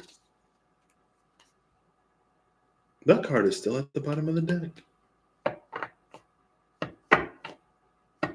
You were watching 4 hours of Doctor Who. Ooh, I heard that 12? 11. Is he 11? David Tennant. I heard that David Tennant and Donna Noble are back. And I'm like, how do I watch it? I want to see those. That was like my favorite pair. That was my favorite pairing. Is that what you were watching? Hey, but there are some gems, okay? There were some gems in the 8-ball readings, I'm sure. Dr. Donna, yes. Oh, you did mention Doctor Who earlier, Tish. I'm excited.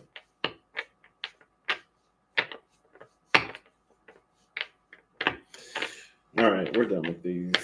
Thank you, Eve, for choosing.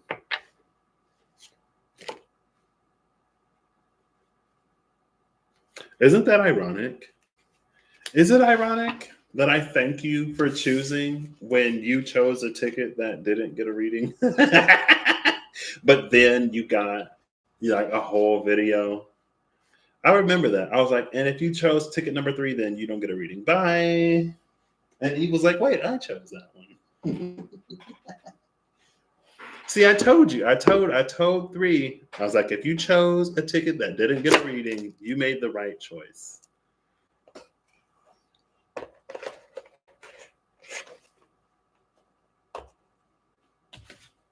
I want to see. Okay, maybe not. I was going to say, I want to see more Oracle Juice readers out there, but, it's fine.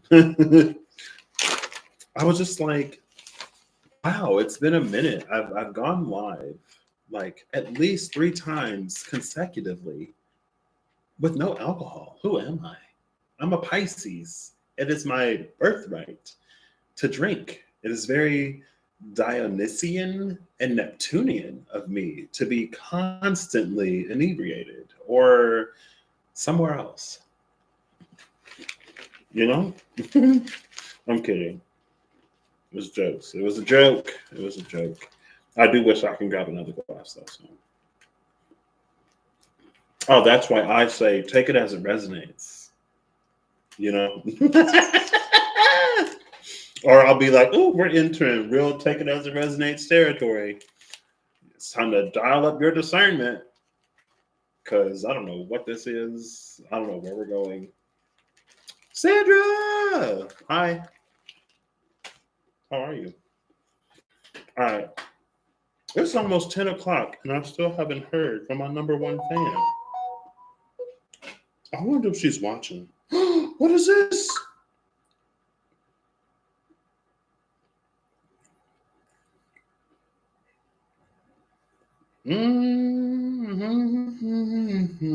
Boop-a-doop-boop-boop-a-doo. I don't know if there'll be snow. All right, that's what I got. Is that everything? I think I'm good.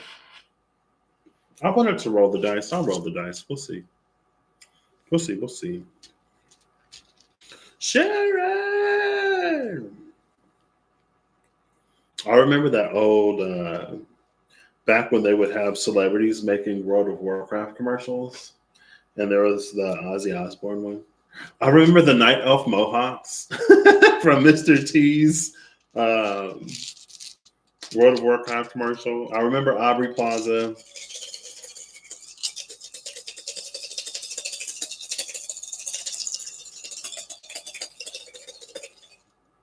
Hey, Ray of Thought, how you doing? I just remembered those. That was like, it's fine. I would say I don't get it either, but I mean, I do, but I don't, but I do, but I don't, but I do, but I don't. I just do it sometimes, you know. And by sometimes, apparently, I mean a lot because it's all my content here. Not all of it. Everyone's watching Doctor Who. Let's go.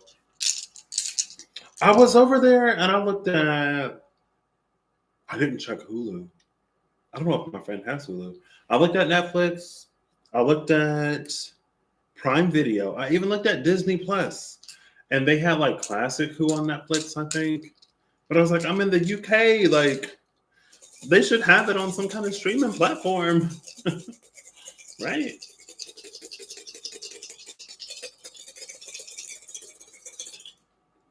Ah, thank you. Thank you. I'm going to have to check it out. That'll be me this Christmas. All right. All right.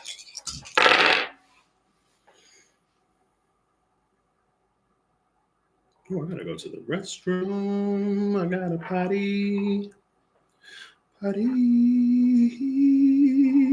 I got a potty.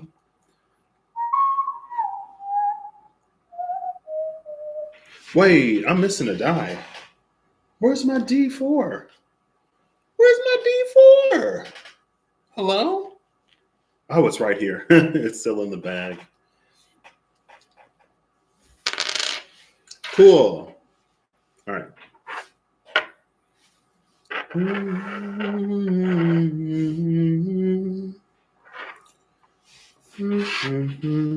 31, 4, 5, 7, 3, 3.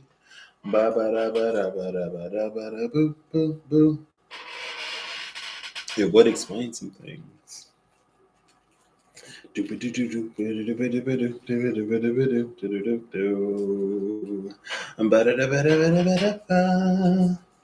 Random noises, my favorite sound. Let's see. Time to pull up my little cheat sheet.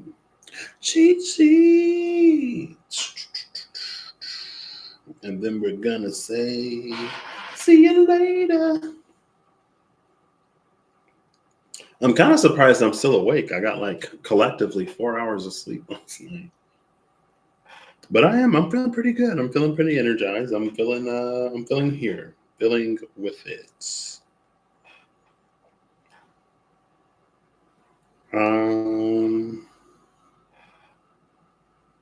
Oh, here we go. Whoa, where is it? Oh, I have to scroll up. There we go.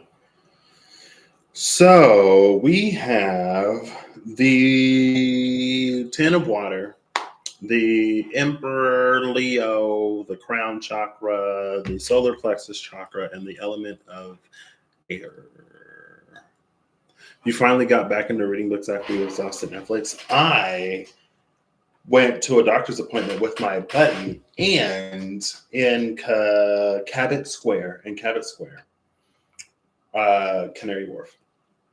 And he was like, go and explore the mall. Find us a place that we can eat. And I happened upon a bookstore. And no, we didn't eat the paper in those books. Though we did do some literary dining. In my mind, I didn't buy a book, but I saw a book called The Atlas Six. And I was like, ooh. And then I saw other books. And I was like, man, I want to read. And then I have this book. I had this book that I was going to take with me to read on the plane and on the bus and in the airport, but I didn't end up taking it. I want to read. Long story short, I want to get into reading books, but I feel like there are so many like video games to play and YouTube videos to watch and episodes of anime and my TV shows to watch on Netflix. And, you know, there's screen time to be had. I want to pick up that book and read it, but there's screen time. The screens demand my attention. I wish I could be like you, Eve.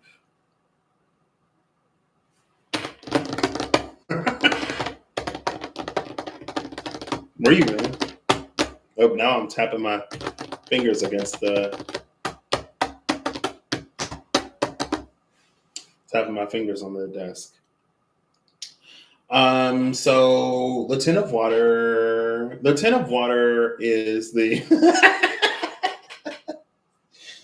I love being me. You're right. I need to wish I were me more.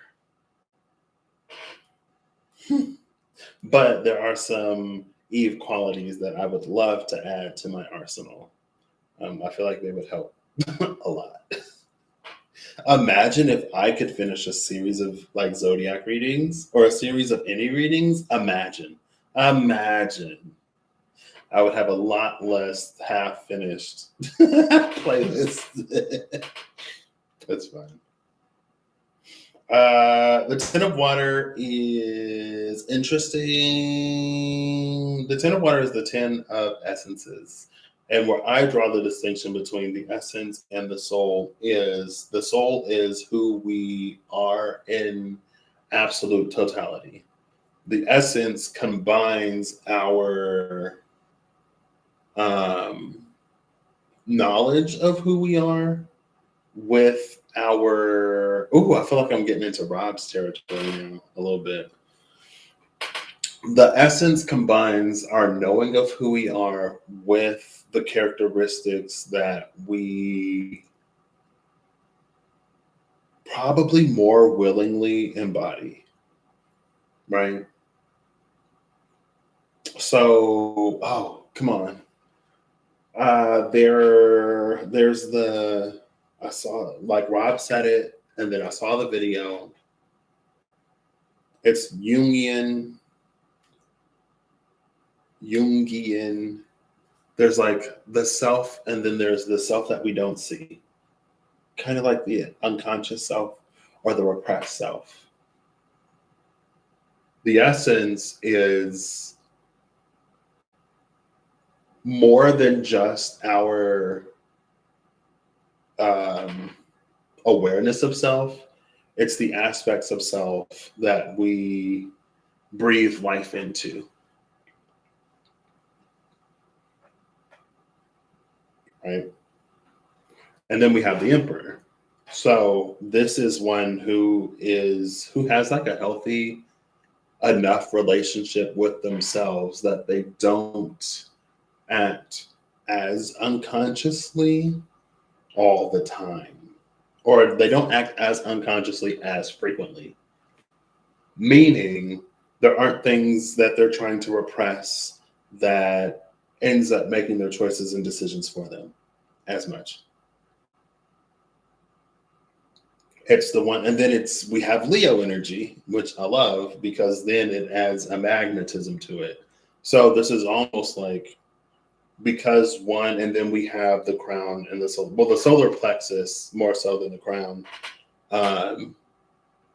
But I'm trying over here, Rob. But I love that the solar plexus also being here makes sense. Leo makes it magnetic. So this is very much so like for the one who acts in their authenticity, they attract things, they experience things, they put themselves in situations more purposefully and intentionally because the Emperor is here to receive and to be a part of things that match that authenticity. They get more of what they want in life because there's less that they repress, or there's less that they repress in a way that ultimately makes their choices and decisions.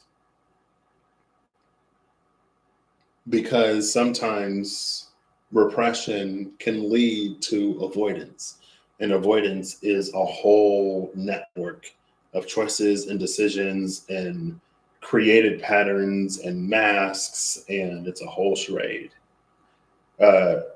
Charade being like a charade parade. It's a whole parade of folks playing charades.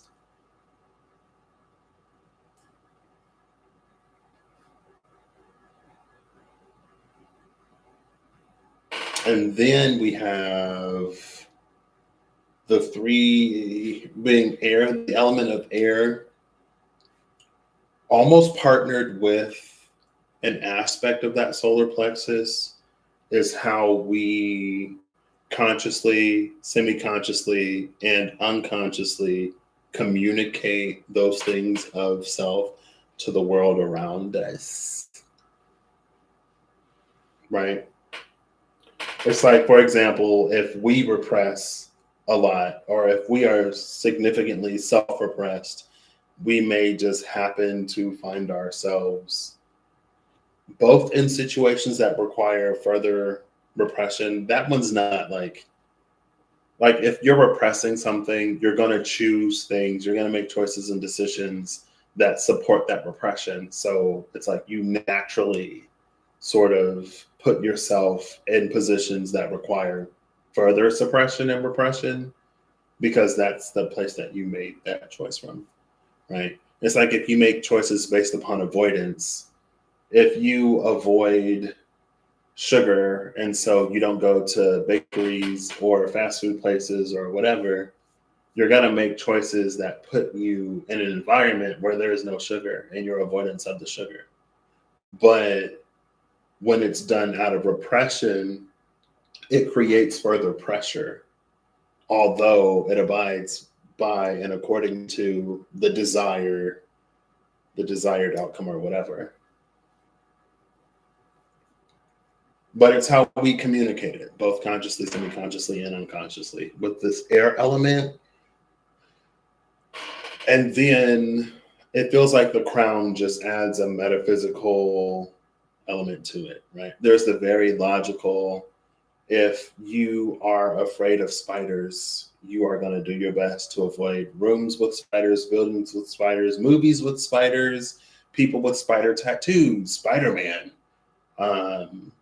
Because just the word spider, like that's the more airy, but then there's like this higher, like more subtle, metaphysically, what you're manifesting through your avoidance of spiders types of, or it's how the power of choice and decision making echoes farther and farther and farther out.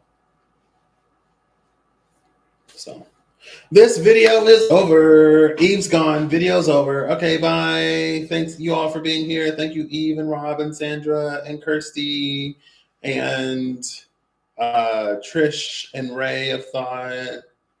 Bye. There's no video today without Eve.